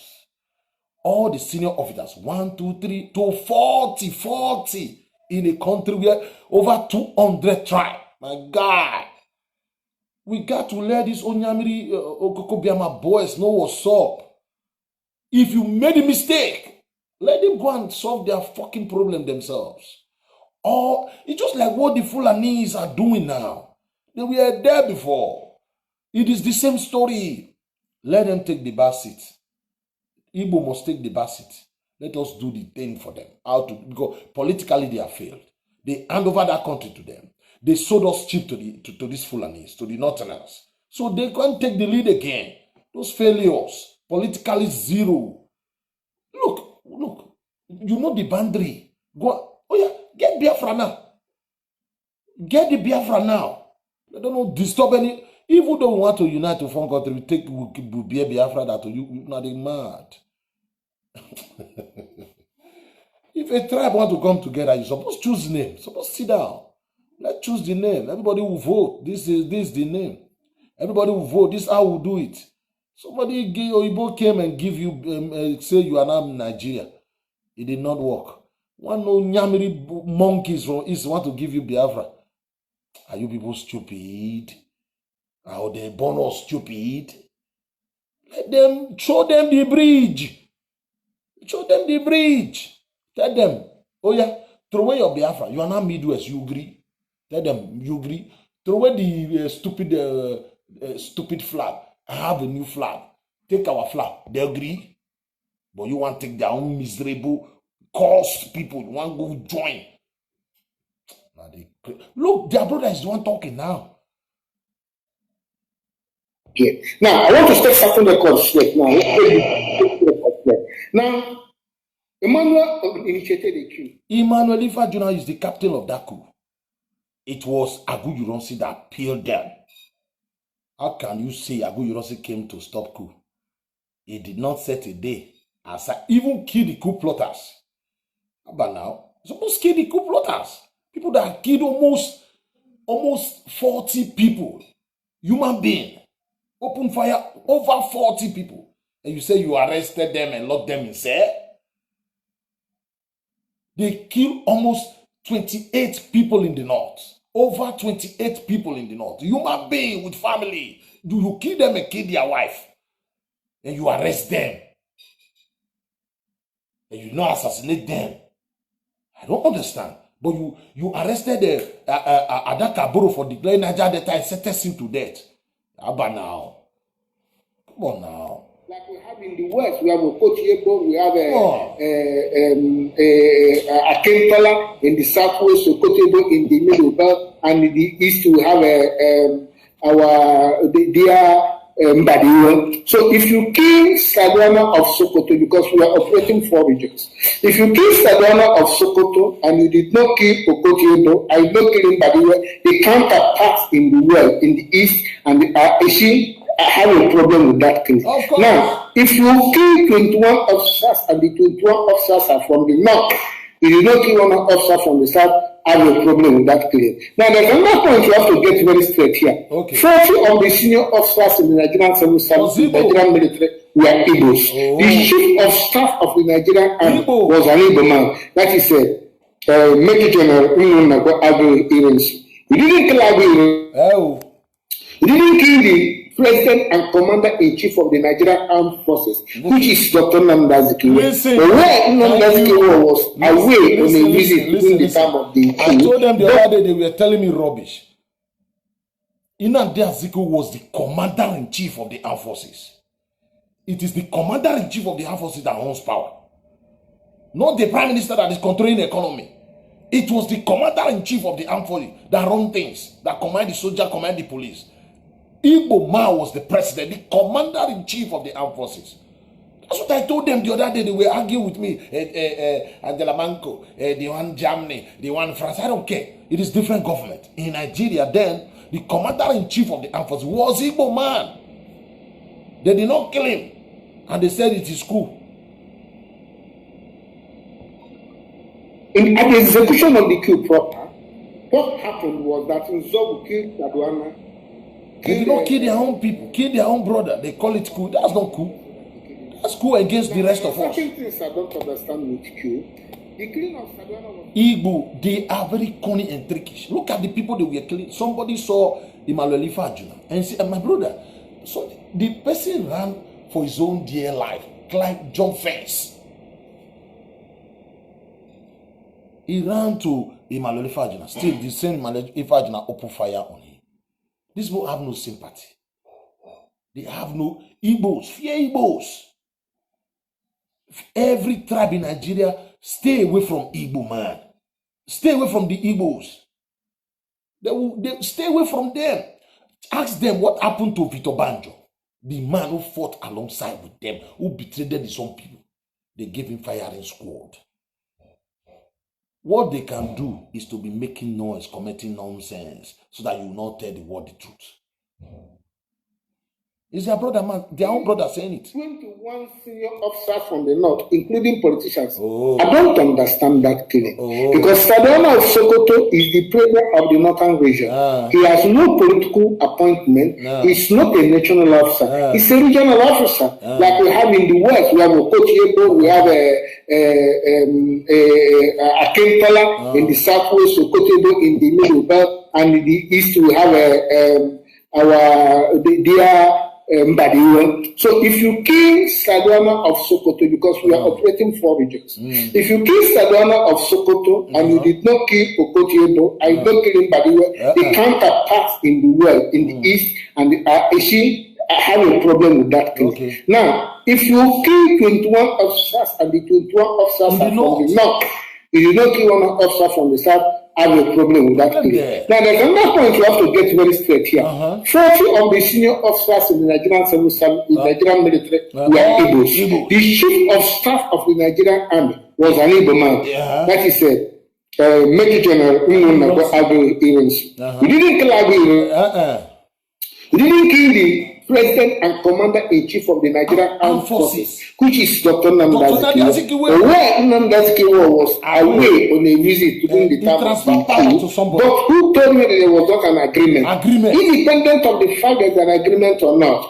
If you didn't kill Azikiwe, you should have killed the person that was holding brief for him. Because the Constitution provides then that when Azikiwe is aware, somebody takes over for him. That is Nwaforis. Nwaforis was the president of the Senate. We didn't kill Azikiwe. We didn't kill Nwaforis. It was the Senate of the president. I mean, the Senate president. They didn't kill none of these people. Come here, come and say it's not Igbo coup. You guys are, no wonder the people of that time, they say, forget, it was Igbo coup. Clean Igbo coup. Just agree it is Igbo.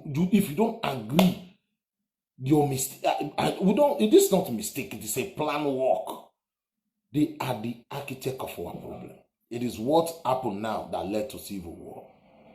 You come and blame me for civil when you declare civil war.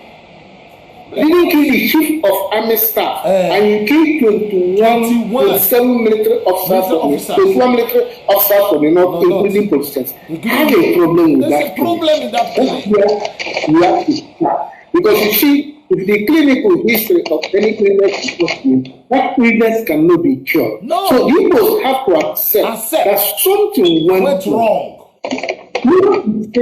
The new generation are not perfect whatever has went on in 1966. But we have to accept that you overplayed it. Now, after the coup and all the northerners were executed, nobody was killed from the south. People raised up some issues by saying that by the time they go to the east, somebody was having visitors. Those are semantics. They said the reason they didn't kill their premier, the Igbo, the premier in their state, they kill the premier in Yoruba land because before they got there, he was having visitors. He was having visitors. That's the reason you did not kill Okpara, the premier in the southeast. People were having visitors. You call them out, tell them somebody want to talk to you, you open fire on them. Go and kill your own brother now. At least you said he was having visitors. What kind of stupid talk is that? What kind of stupid talk is that? In the position of the northern. I remember that Nigeria was the hand of the north and the east. We were rolling together with them. We were rolling together. Yeah. He said, I remember the Nigeria was in the hands of the north and the east. We were rolling together. You see the reason why people like me are diverse. You that is watching me, if you are Robo, Shakir, because look, the problem in Nigeria, that is the genesis of the problem of Nigeria. The genesis, the beginning. You see how God punished the wicked. They hand over that country to the Igbos. You see, God knows the future. Give them. Give the Igbos. These monkeys, give them. They spoil everything. He said, I remember, the whole country, they were, the northerners now, they want me to hate. Hate it not. Your papa, they were in this, they one accord with them. They collabo with them. No. The rest of us go collabo against you now. And the same north, we go collabo against you now. We can never be part of your nonsense. Because you never agree. You did the coup. It's not Igbo coup. You never agree. You are the one who declared civil war, who invaded our land, who killed them Niger Delta people without apologizing. You said that Kaburu to death. We should forget all these things you did. Did you know? For destroying the regional government, we don't supposed to forgive the Igbos for life. We are fighting for this. Some people don't understand what we are fighting. When you say restructuring, restructuring may want to go back the way we were when Oyibo left that country. What we agreed on. When we said Oyibo, look, this is the kind of government we want. We want to operate this kind of government. If we must stay together as one Nigeria, we must operate regional government. Oyibo say, that's what you like. We all say yes. Everybody sang, Oyibo. Igbo man said no and introduced this style of government, the one we are operating now. And we are crying every day destruction. You know, the same Igbo coming here telling me, I pray every day for them to carry flag till then die until our own problem is solved. Until we go back to regional government. Let me tell you, if we go back to regional government, there is no need fighting who will be president in Aso Rock. There don't even be fighting, I don't want to be Nigeria again, because it will be 4 countries inside 1 country. Because you will have your own flag. People don't understand what is regional government. What is the regional government? In Midwest, we have our own flag. If you see my wall now, the profile picture is the flag, our flag. It might look like Nigeria flag, but that is the flag. We choose them. If you don't like that flag now, you want to choose another flag. But that was the flag. You have your own flag. You kind of read your own budget. You control your own mineral resources. You have your police and soldier. Is that not a country inside country? We don't have that kind of privilege now because of Igbo. Because of this Igbo Zonyamiri from the southeast. That is what I'm talking about. That is what I'm talking about. Let me play this video. What happened as a follow-up? From nowhere, I will even say a match. From can nowhere. Become a president. Listen, only this Igbo guy, may God bless him, he said from nowhere, after the coup, Agu Ironsi emerged. From nowhere, you must contest election. In a normal world, somebody must contest election and win before you become president. Then how did Agu Ironsi become the head of state? He want to tell you. Go ahead. Through a coup or through a politically democratically organized election. You become president or head of state through a coup or democratically elected. You must be through election or through coup. If Agu Ironsi is not part of the coup, then why is he? How did Agu Ironsi become the head of state of Nigeria in Nigeria? It is two things, either by election or by coup. Agu Ironsi was the head of state. And he said he was not part of the coup. They're supposed to immediately announce the day for the next election. Sentence those coup plotters to death. And tell Nigerians, I'm sorry. Let's set the day aside for election. 6 years after independence. This animal, Igbo monkeys, Agu Ironsi took over. The first thing he did is to put down the regional structure and come and tell you it's not a plan. My guy, what could they use sense now? Igbo must answer this question. They must answer this question. Otherwise, they will carry. We all know that nobody is living. Everybody died there. Nobody's living. Me, I don't vex. Nobody's living in Nigeria. Everybody relax. Stay there. Nobody's living. If we must live, we live first. Igbo, enjoy the Nigeria with your Hausa Fulani, your friends. Enjoy it with your friends. Carry on, my brother. There was no election. Agu Ironsi did not organize the coup. So I wouldn't understand where Agu Ironsi is coming from to become the president of Nigeria. What happened was that Nafo Izu put a call across to Azikiwe. Azikiwe received a call and said, okay, I want to hand over power to Agu Ironsi. And they approved it. So now Ironsi called Agu Ironsi and said you can take over power. Agu Ironsi said okay, I'm ready to take over power. So he handed over power to Agu Ironsi. Nigeria is not a banana republic. Not a banana republic. Another Igbo man called another Igbo man. You must hand over to this old Igbo man. He said, okay, I hand over to Igbo man. Nigeria is not a banana republic.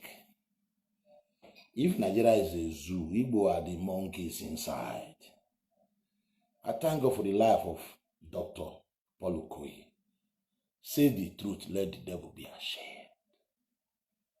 Don't let them deceive you. Let me block this idiot. Yeah. Okay. Blocked. No. Let me block him. You don't belong here, my guy. You don't belong here. So you see, now Nigeria is not a banana republic. Nigeria is not a banana republic. I hope you guys are with me.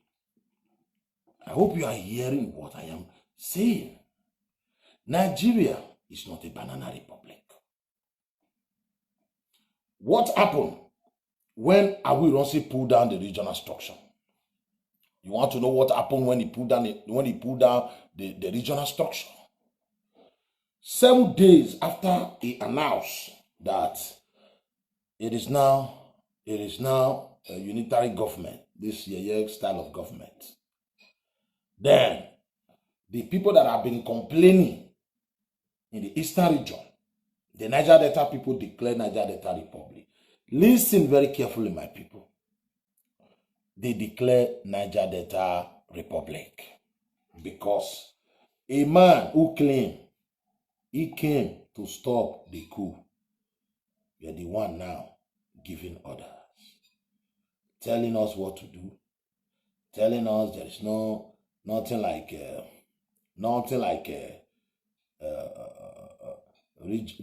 a regional government again. It is now unitary government. All power belong. Listen, Adakaburu did not declare Niger Delta. It was after Aguyuronsi pulled down the regional structure. Adakaburu said, enough is enough. We have to go our own separate way. What did he do? Then he now makes Ojukwu the governor of the old Midwestern region. And he sent the same Ojukwu to go to Niger Delta to go and kill his people there. And they sentenced Adakaburu to death for declaring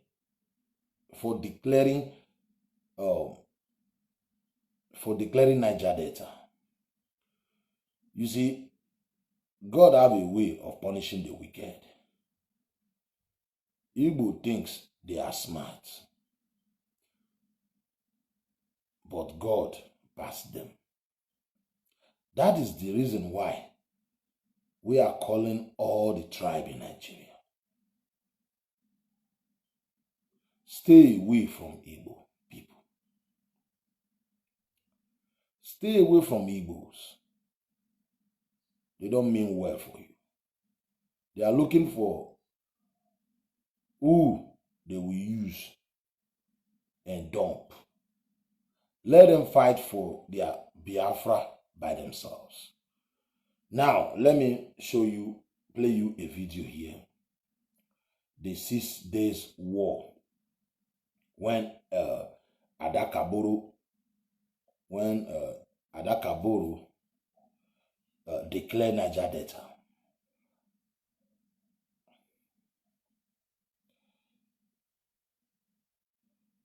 Adakaburu declared Niger Delta. It was 6 days war.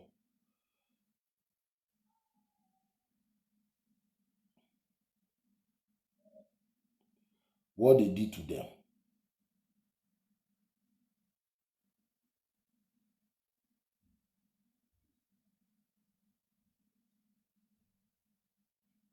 Because the people that kill others, who don't want others to progress, they can, what goes around comes around. If you can kill the Niger Delta people because they declare Niger Delta Republic and sentence Adakaburu to death, they're supposed to sentence Nnamdi Kanu to death for declaring Biafra and Ojukwu. They're not supposed to bury Ojukwu with Nigeria flag. No. Because what goes around comes around. They said we preach it. We don't preach it. It's military administration. Listen very carefully. This is Adakaburu now, because anytime we talk about Adakaburu, they hate Adakaburu with passion. When you talk about Adakaburu, they want to die. Why? They hate Adakaburu with passion. Every year we celebrate Adakaburu's death. They hate Adakaburu so much. But we must continue to talk about Adakaburu because he's the one who led or declared the Niger Delta before them, 1966. I think November 1966, if I'm not mistaken. They kill him. Oh yeah, let's go. Isaac began the fight for the Niger Delta, but was condemned by a Aguyuronsi. Aguyuronsi, because the guy that is saying it, and I don't know how to pronounce it. He said Adakaburu declared Niger Delta, but he was condemned, killed by Aguyuronsi. But it's Aguyuronsi. I believe the man. Remembering Isaac Adakaburu, who began the fight for the Niger Delta, but was condemned by Aguyuronsi. Isaac Adakaburu was one of the early people who began the struggle for the emancipation of the Niger Delta region of Nigeria. He challenged the exploitation and deprivation of the region as the resources were being channeled to develop other regions of the country. No. Declared the Niger Delta. No. He said he challenged the federal government that the oil they are getting from their region, they're supposed to use the money to develop where they are getting the oil from. Their land have been destroyed. People are languishing in pain in Nigeria. Just like the way they are doing it now. It has been like that. Even when Igbo man was in charge of everything. He said, no, we are dying in Niger Delta. Just like what the Fulanese, whatever, the North now, all of them are doing to us in Niger Delta. Don't let them come and tell you. Sometimes some fucking Fulanese, useless northern politician will say, they hold the oil in Niger, in the south. Some Nikompu, some Igbo monkeys will say, hey, the northerners say they hold the oil. You look at him and say, tell them to shut their mouth. After all, it is unitary government your brother introduced. Of course, what is in the north is our own. What is in the south is their own too. That is the reason we said all mineral resources belongs to one federal government. We are running this federal government, unitary government now. Your brother imposed it on us. What you did, what you plan to punish the rest of us, turn against you. They are talking like this because we are not operating regional government. You did it to us, not them. Not until we restructure that country. Go back to regional government. Anybody can say whatever he likes. But really, everybody owns it, really. Aguyi Ronsi challenged the federal government. Don't say federal government. Aguyi Ronsi Igbo man was the one on top. He did not say, okay, go with your... A military man, go with Niger Delta so that we go with Biafra too. No, because they were the one on top. Everybody must enjoy Nigeria. You are not on top now. Fulani takes over. You must design Nigeria. Must we do things your way all the time? Igbo, enjoy Nigeria. You must enjoy Nigeria. Enjoy them. You must enjoy Nigeria. Carry on, man.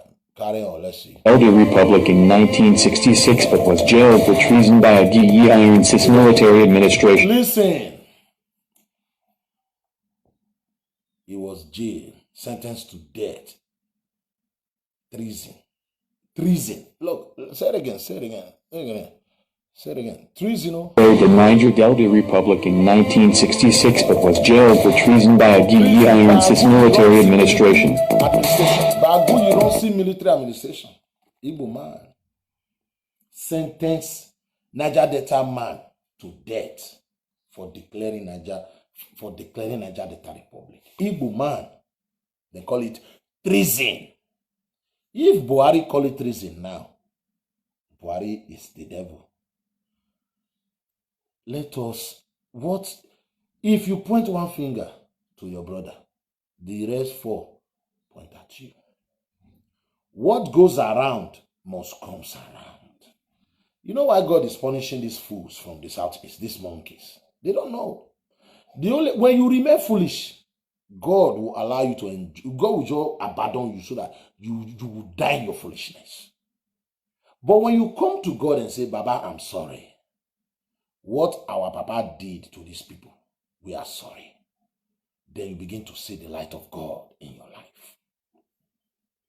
Look at Igbo. They claim 800 million. They cry more than the minorities. People that is not even up to 2 million.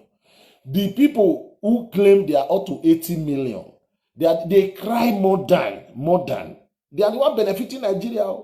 They are benefiting the Nigeria more than the rest tribe. But they cry the most. Because they forbid the truth. They forbid the truth. Look at what they did to that man. Some people will come and check. I saw this man the other day, George Onyibe, saying, you know what, Nigeria government, they suppress Niger Delta people when we declare. I say, George Onyibe, it's not Nigerian government to. It's Igbo government. So whatever Buhari is doing now, if you cannot blame your brother for what they did to Niger Delta people, why are you blaming Buhari? I don't understand. Why are you blaming Buhari? Which government will just fold their hands, any president, and you subvert the nation? Just subvert a nation divide the nation when no president will tolerate it. No president. Me, I will not. If I'm the president of Nigeria today, my brother, you go enjoy them first. When I'm gone, you divide the country, not when I'm here. First time for Eduma to be president, you want to spoil them. We will send you letter bomb. We will send you letter bomb. You go fill up. All of our people don't rule finish. Eduma one rule, make it develop, make it build up support. Now you can't spoil with your Biafra. We will send you message. You will fill them. You will fill them well. Get quiet. Go ahead. When stories are recounted about Nigeria and how the General Ajaku's declaration of the Republic of Biafra, which led to the 18-month civil war, not much is said about the declaration of the first republic within Nigeria called the Niger Delta Republic. The declaration was made on February 23, 1966, shortly after the January 1966 coup, followed by an intense fight which lasted 12 days, and finally ended in favor of the federal superior firepower. 12 days. The Kayama Declaration, as it was tagged, was an attempt to liberate the Niger Delta people from the socio-economic oppression by the then Eastern Regional Government of Nigeria. Oh, wait. Let's rewind that place again. They said they declare Niger Delta. Listen, not because the Northerners were maltreating the Niger Delta, or the Southwestern people, the Yoruba maltreated the Niger Delta, not the Midwestern people. They said the Southeast. Again, say it again. Socio-economic oppression by the then Eastern Regional Government Eastern of Regional Nigeria. Government of Nigeria. Then they said the socio-economic oppression by then Eastern Region Government of Nigeria. Okay, read it. Look at it. Because the man, the way he talks, you don't understand. Look at it. Read it. The social economic oppression only, you see, then Eastern Region Government. The social oppression by the then Eastern Government of Nigeria. Eastern Government of Nigeria. Eastern Government of Nigeria. Not the Western region people that was maltreating them. The same Igbo that is crying now. The same story. If what they were doing to people then is exactly what you will say Buhari government is doing today, I don't see the reason why you are criticizing Buhari government. We said let's forget about the past, let's forge ahead, talk about future. They said no.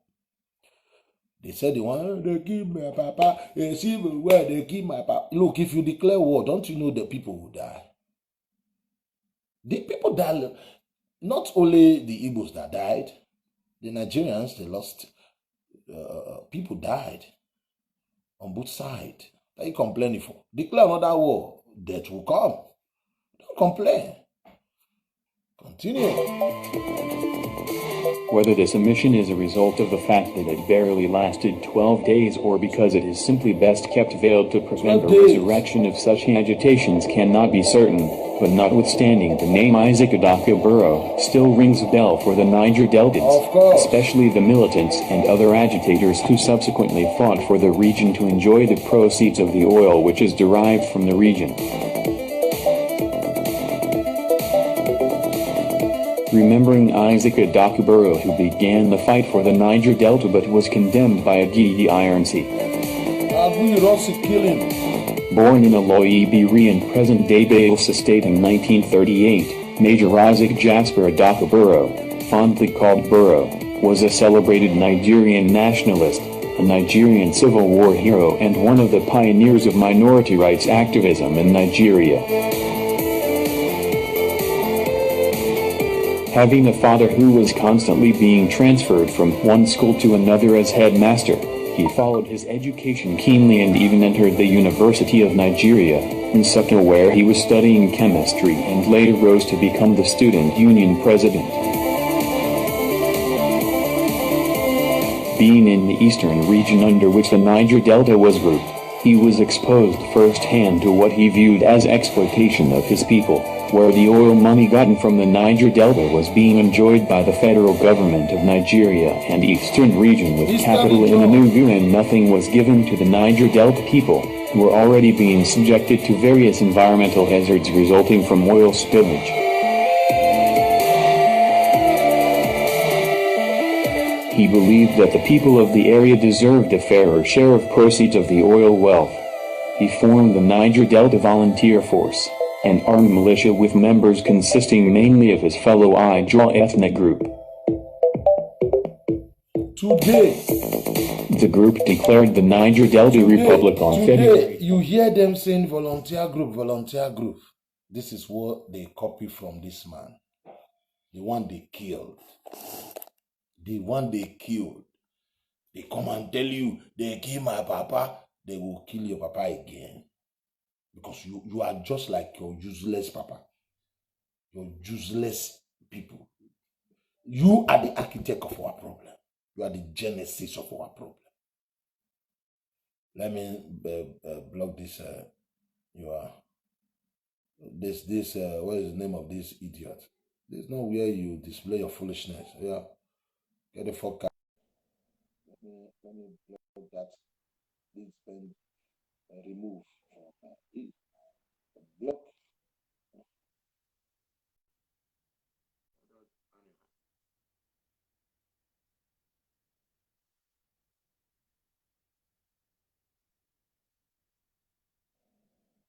Idiots. Block that stupid boy. You're committing nonsense here. This is not where you do your own yamiri business.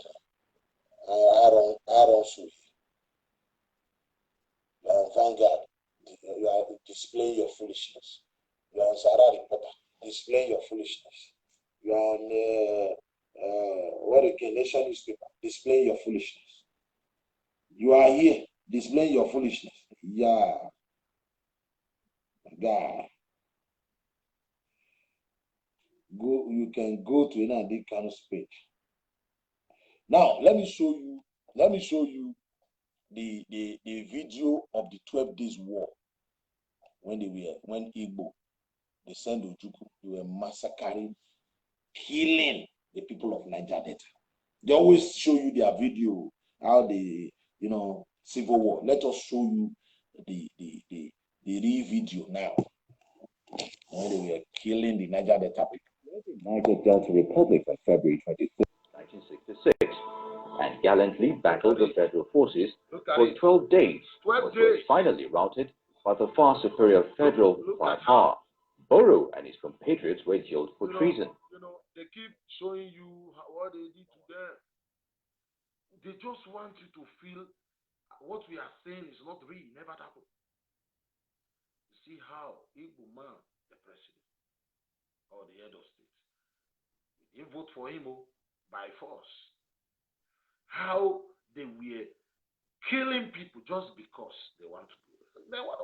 Is it not the same story today? What you sow, what you reap.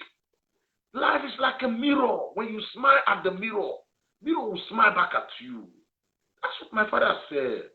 When you frown at the mirror, it will frown back. Life is like a mirror.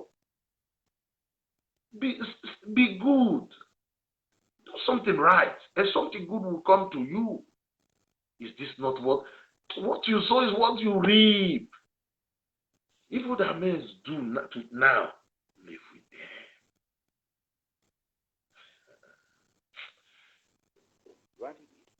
them. Evil that men do, live with them. Let me play it again. What people look, is that not? Look at how they are running. The Niger Delta people.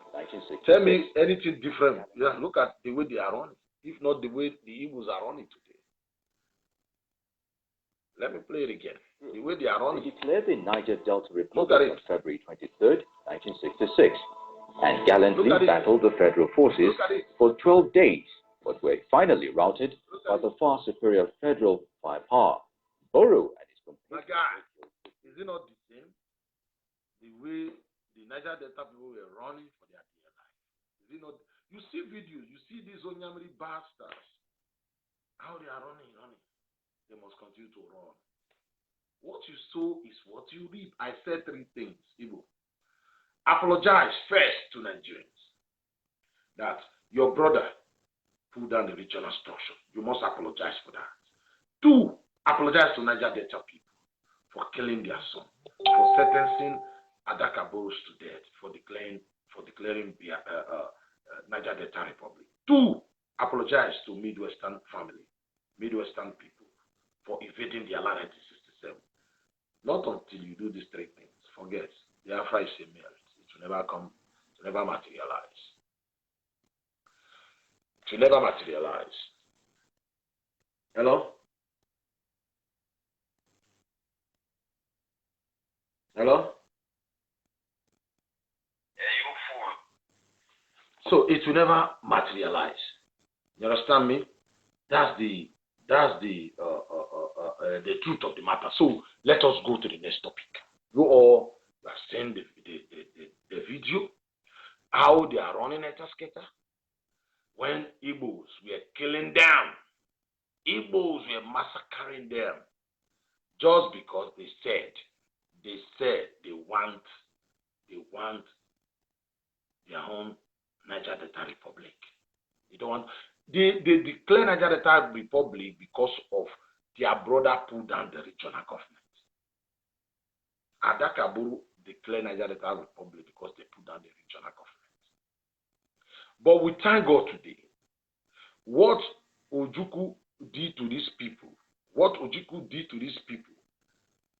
my secretary, come and block this number for me, please. Come and block this number, the last caller, this Igbo Onyamri Monkey. Block this number for me.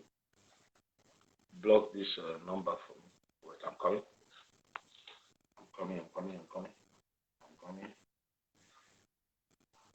Block this last word.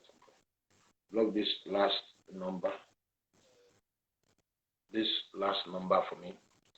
So, if you look at that video I just showed to you, you see how they are running for their dear life. Is that not the same today? What is happening to these people? It is what you sow, what you reap. That's the reason why I say, Igbos, let them carry their cross. They must carry their cross. Don't pity them. They must carry their cross. So now, first of all, before we go to, after the war, after the criminal, Ojukwu, the criminal declared the Biafra, I want to show how the former governor of Anambra, for almost 40 years ago, what he said concerning Ojukwu, the former governor. I think he took over 1979, the governor of I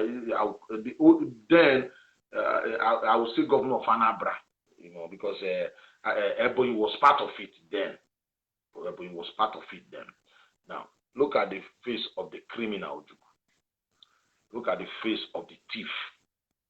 He dragged his people to war and abandoned them. And look at what the former governor said. The governor of the state never made one remark about it until he started criticizing my government. When I know that his past is nothing to write home about. He has a terrible thinking past, and therefore he dares not criticize anybody else. Traitor number 1, and we describe him as a fugitive offender. He's a traitor, and we're not happy about that. He led us into war. We were with him. He abandoned us and ran away. You see, he said, this guy is talking now, they are Igbos. It's about almost 40 years now. He said he led them into war. He led them into war. And he abandoned them. The guy is the governor of Anambra. Governor Jim Nwokoye, something like that. Anambra. They are the ones saying that Ojukwu is nothing but a criminal. That is the reason why we buried that criminal with Nigeria flag. Look at it. A man who dragged the nation. We buried Ojukwu with Nigeria. Is it not Nigeria flag? We buried Ojukwu with Nigeria flag because he begged Shagari so that he can return to Nigeria. he came and joined the Northern political party. They make their brother the vice president there. They always work with the Northerners. They are the one crying now, blaming others. They hand over this country to these cows, to these monkeys from the southeast. Whatever I'm saying now, you might not be happy. It is the truth. Not until you change your way. You must continue to tell me the truth. The truth hurts. It's like a bitter medicine. Look at what you did to Niger Delta people. Look at the way they were running for their dear life. Is that not what these Onyamiri Igbos are doing today? You will continue to run for your dear life because that is what you did to others. That is the reason why I said no calling today. Let us, so that tomorrow people can say, okay, they learn something from me. We the wounded civilian. We know this. That is the reason why they don't joke with people like us. They don't come to us with nonsense. Let me tell you something they did to us when they declared our war. diversity.or was the governor of the whole Midwestern region, Edo and Delta. Let me play you a video here. When they declare that war, when they were fighting for power, we are not there. We are not there at all. Now, Ojukwu came. Let me play you.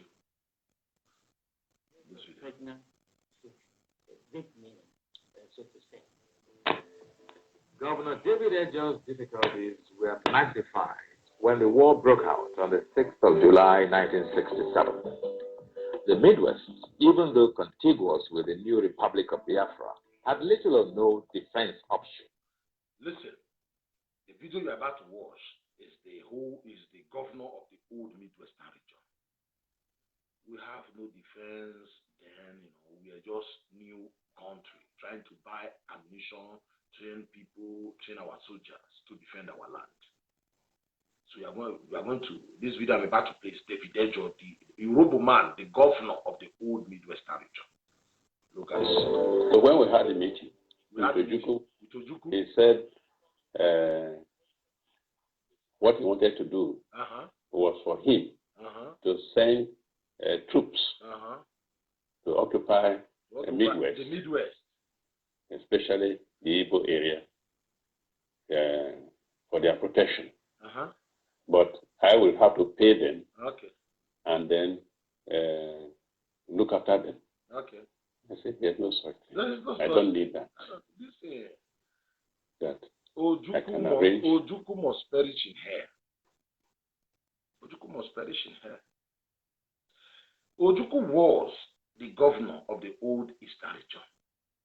David Ejo is late now, died a few years ago, the governor of the Midwestern region. This criminal Ojukwu called him and said he want to invade the Midwest because he feel we don't have enough army. It's like a buffalo, the Midwestern region there.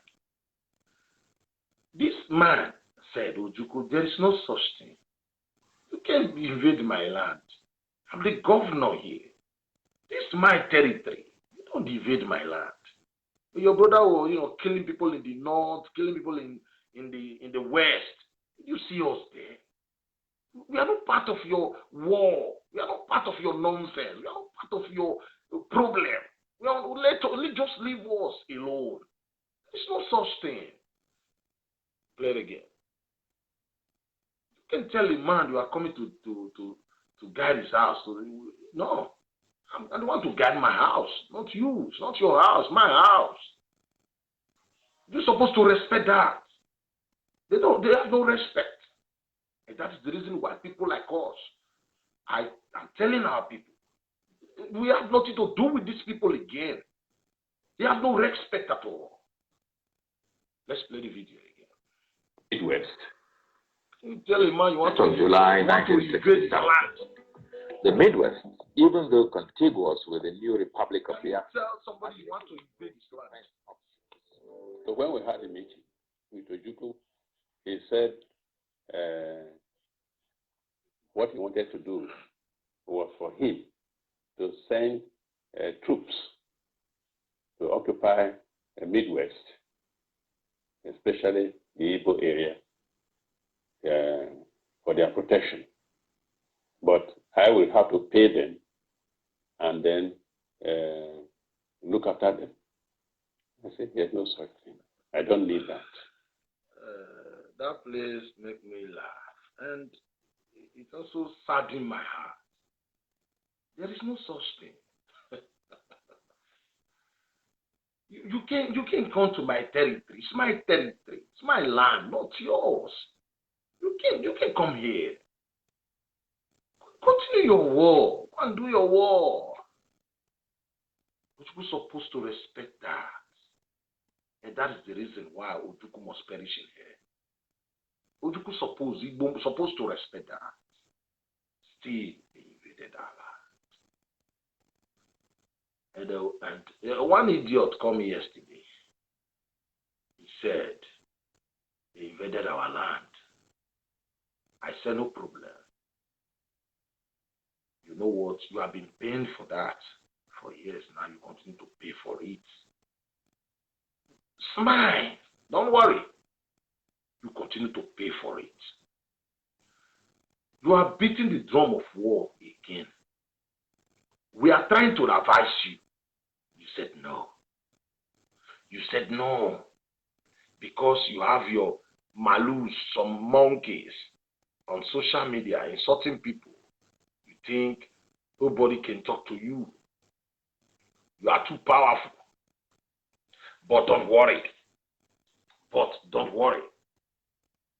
Don't worry. We are the Edo Delta Midwestern family. We are not Igbo, and we can never be Biafra.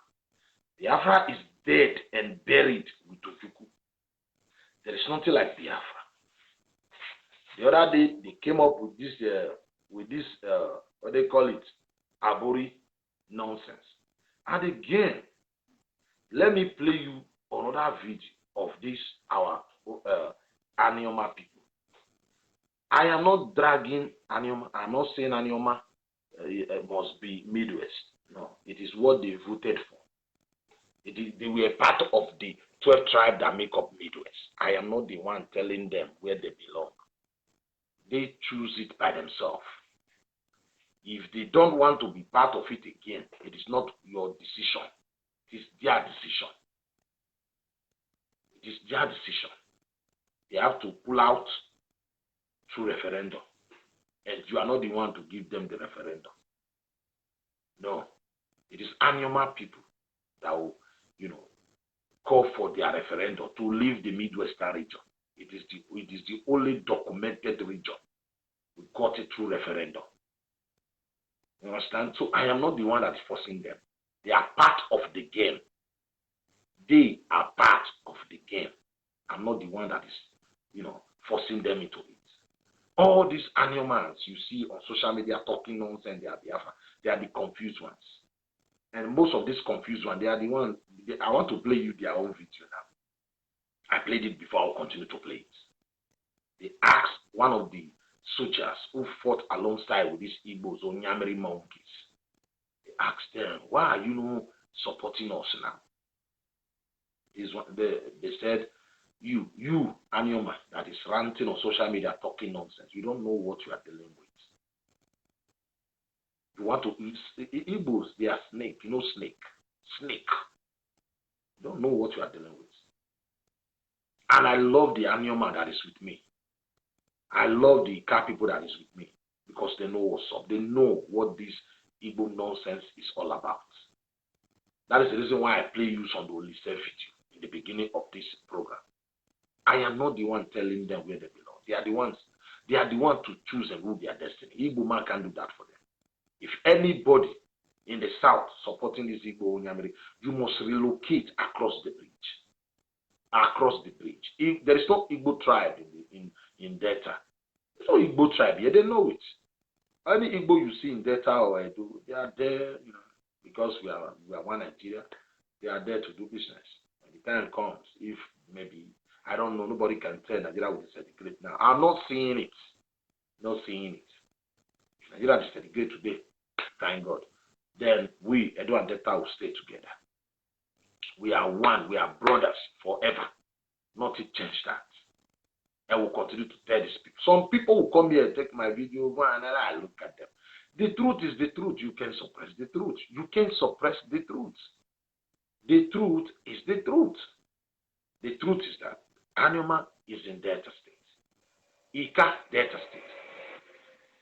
You might speak, maybe your language might look alike, but they are the one to tell you if they are Igbo or not. You are not the one to force them, tell them they must be Igbo. You are not the one to say that. You don't have that right to say that. You don't have that right. If you really want Biafra, go and talk to your brother. If you can convince your brother in your 5 states to join you in this nonsense, we thank God for you. You are not taking anybody's land. You are not taking any part of Niger Delta with you. That is what Igbos don't understand. You are not taking any Niger Delta land. You know your 5 states. Let me play you this video. Was able to meet Colonel Achize. Okay. And that was at the inception, the beginning of IPOB, when Nnamdi Kanu was head in Kamenikado. Okay. We believe there are a lot of our people who have what it takes. Alex Ekwime was still alive then. Okay. And then when I got there and we were asking him, Father, why are you not giving us your voice as a new man? Okay. Achize looked at us and said, no. He said 1 or 2 things. Okay. How they were betrayed in Ahaba. They were betrayed in Ahaba. How everything that happened. The bridge was supposed to be left to the car. Was supposed to be left open. But the moment he radioed Ojukwu and say, the fire, Nigerian fire power here is more than us. We will keep distracting them till we get our people first. Will you talk about Asaba massacre?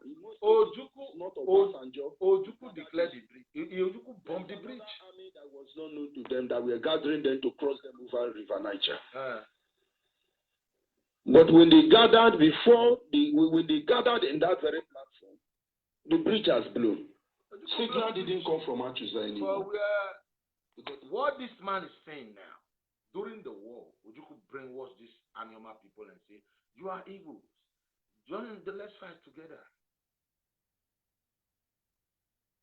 They were using these people, just like they used Vito Banjo. When Nigerian army came for them, Ojukwu, they bombed the bridge and left them to defend themselves. They massacred them. Asaba massacre. Asaba massacre. That is the reason when they created Delta State, they had to make Asaba the capital to compensate what happened in Asaba. You know, the rebels, the Chagrin, they were all angry.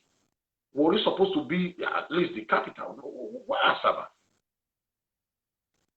They make Asaba the capital of Delta State to compensate them.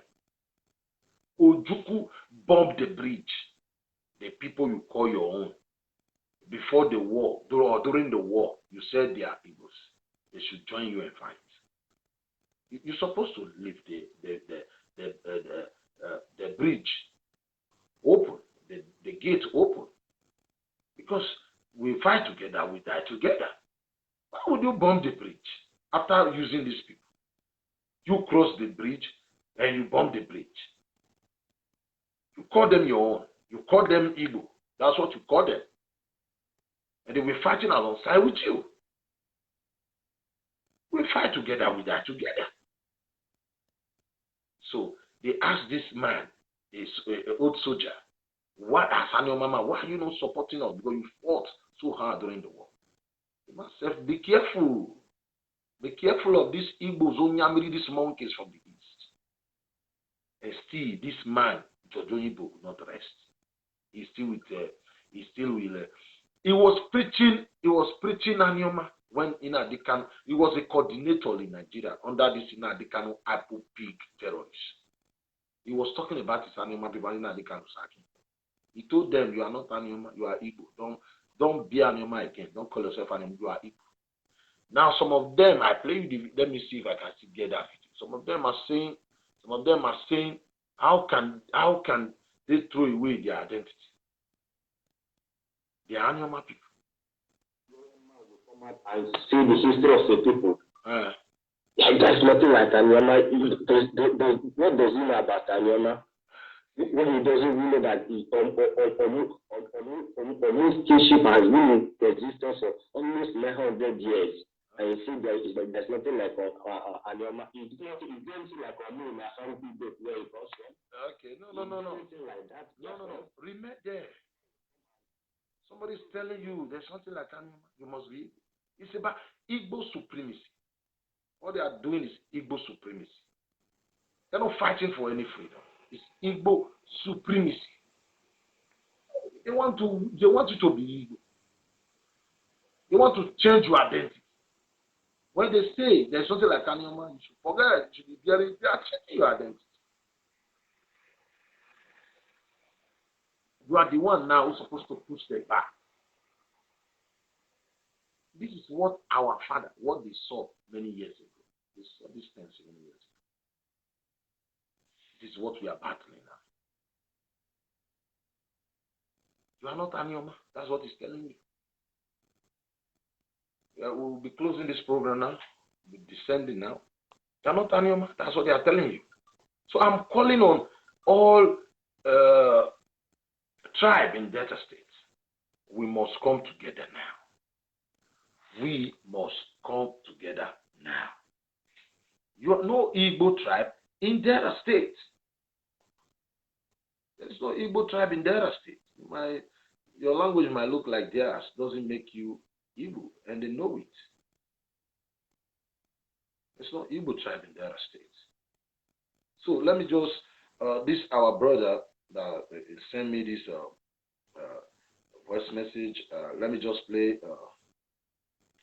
this guy, and we call it a day.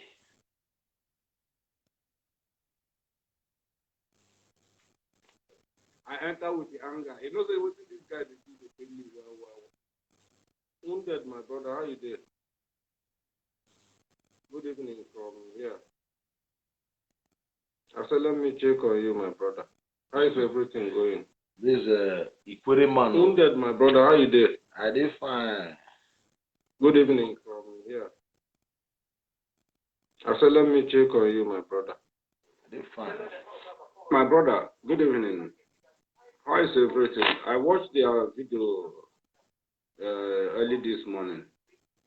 You asked me to be a...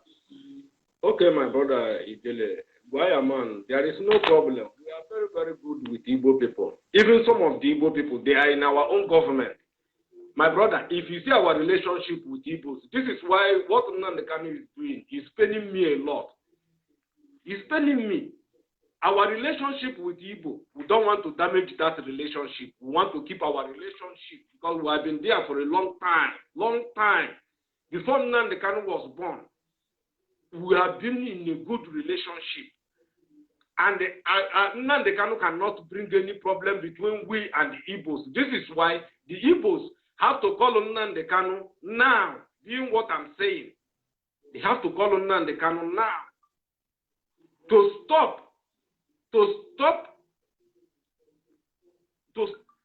Ikwere people are from Benin. I can send you a link if you want to know the history. This Ikwere man now, I am not the one saying this. It's Ikwere man. They are from Benin. Igbos. Yeah, you are in trouble because we are about to close today's program. This is the last video we will play and close. Ikwere language. We will use all the Niger Delta's language to lecture people concerning Ikwere people coming relationship with Igbo. We are not Igbos. We are neighbors. Ikwere people are from Benin. I can send you a link if you want to know the history. Ikwere people, we are Benin people from Benin Kingdom. We are not Igbo. If any Igbo person claim that we are from Igbo, not this Ojukwu and his group, what they wrote on the internet, their foolish history. We are originally from Benin. Igbos are our neighbors. We are not brothers. Igbos are our neighbors. Yeah, We are not Igbos. they are our neighbors. Then, secondly, my brother, during the Civil War, what our people passed through, I will not tell you how many people are lost in our compound because of this Ojukwu criminal. Criminal. Now, they cannot have started the same thing again. Ojukwu was a criminal. We cannot be folding our hand. Army was busy killing them, fighting them. These people turned their gun back to the people of Port Harcourt, River State, Ikwere people, started killing our people. Now they cannot want to start the same thing again. It will not work. This time around, they will pay heavily for it. Of course. My brother, the kind suffer will suffer during the Civil War. They change our street name, change our names, change everything about us. This Ikwere we are answering today. People are calling us Ikwere. We are not Ikwere. We are Ihoroha people. What happened? During this colonization, a white man brought a Igbo man as interpreter. Then there is a place they want to build something in our water. Then the Igbo man now asked our people if they agreed for the white people to build whatever they want to build. And our people say yes, they should go ahead. This is how Igbo people change our name to Ikwere. They keep on changing everything about us. These people keep on changing everything about us. I am not happy with them, to be honest with you. I'm not happy with them. Now they cannot have come again to start the same thing again. You have started again. My brother, I want us to discuss about Niger Delta. How we can move forward. If Biafra want to go their way, we, the Niger Delta people, will go our own way. We will not be the same. These people will turn us to slave. Igbo people will turn us to slave, to big slave. Nnamdi Kanu and his terrorist organization will turn us to a very big slave. If we cannot go our own way, there will be one Nigeria. We cannot be under Nnamdi Kanu, under Biafra. How can somebody like one person will come out and declare their own? What is the meaning of Biafra? I don't know. How can Nnamdi Kanu and his group just wake up and say the Biafra? Everybody must to support Biafra. Everybody must to become Biafra. Is he mad? It's not going to work, my brother. So let me know. We need to discuss on how to open. If it's radio, I can sponsor. If it's to on YouTube, what is that? Thank you very much. Let me stop there. I thank everybody for being with me today. The truth is what I feel that can set us free. This is what we do here. There's no way you talk about Edo, Niger, Edo Delta, Midwestern region without talking about those who destroy the Midwestern region. This is what we continue to do till people understand the truth, what happened many years ago. Maybe tomorrow we'll be on air, then we'll be talking about the Civil War. We'll talk about these things so that people know the reason why we are saying we are the Edo Delta Midwestern region. We are the one to tell you our name, who we are, our name. They are not the one to give us name. We are not Biafra. We know nothing about Biafra. When I say we, I'm really talking about this is our Anioma, Demika, Obiaroko, Kwale, these tribes. You understand me? Who speak their language somehow look alike. Or tell you the truth. They don't see you as real evil. They don't have respect for you. You know it. They are saying you are not Biafra because to deceive you. Ever see they discriminate? Don't call you real evils. Instead of joining, you know, you are going to. It's going to be. I know Nigeria. We are not seeing the sign that Nigeria will be centigrade now. I'm not seeing any sign. What I'm seeing, restructuring. And when we really restructure that country, nobody will be talking about it. when you it was because of regional government that gave Ojukwu power to declare that war, because he was controlling the army in the east. So restructuring, you have your own state police. So yeah, on your own already. Control the resources from your land. So, number one. And restructuring is not about the resources in your land. That is not what restructuring is all about. Because if you should restructure this country and say every region control your own resources, we will still open our mineral resources, open oil. So we don't need that. So what we are fighting for today is restructuring. When you say division is not easy. We don't have the capacity. War is ugly. War is not the answer. War is not the answer. Restructuring first. Everything is, step by step. When this group, Edo Midwestern region family, it's not restructuring. It's coming together and ask for. It's not fighting for destroying Nigeria, but restructuring. So, I thank everybody for being with me today. Maybe tomorrow we'll still come on air. If we come on air tomorrow, we'll let you know. I thank everybody. Stay blessed and good night.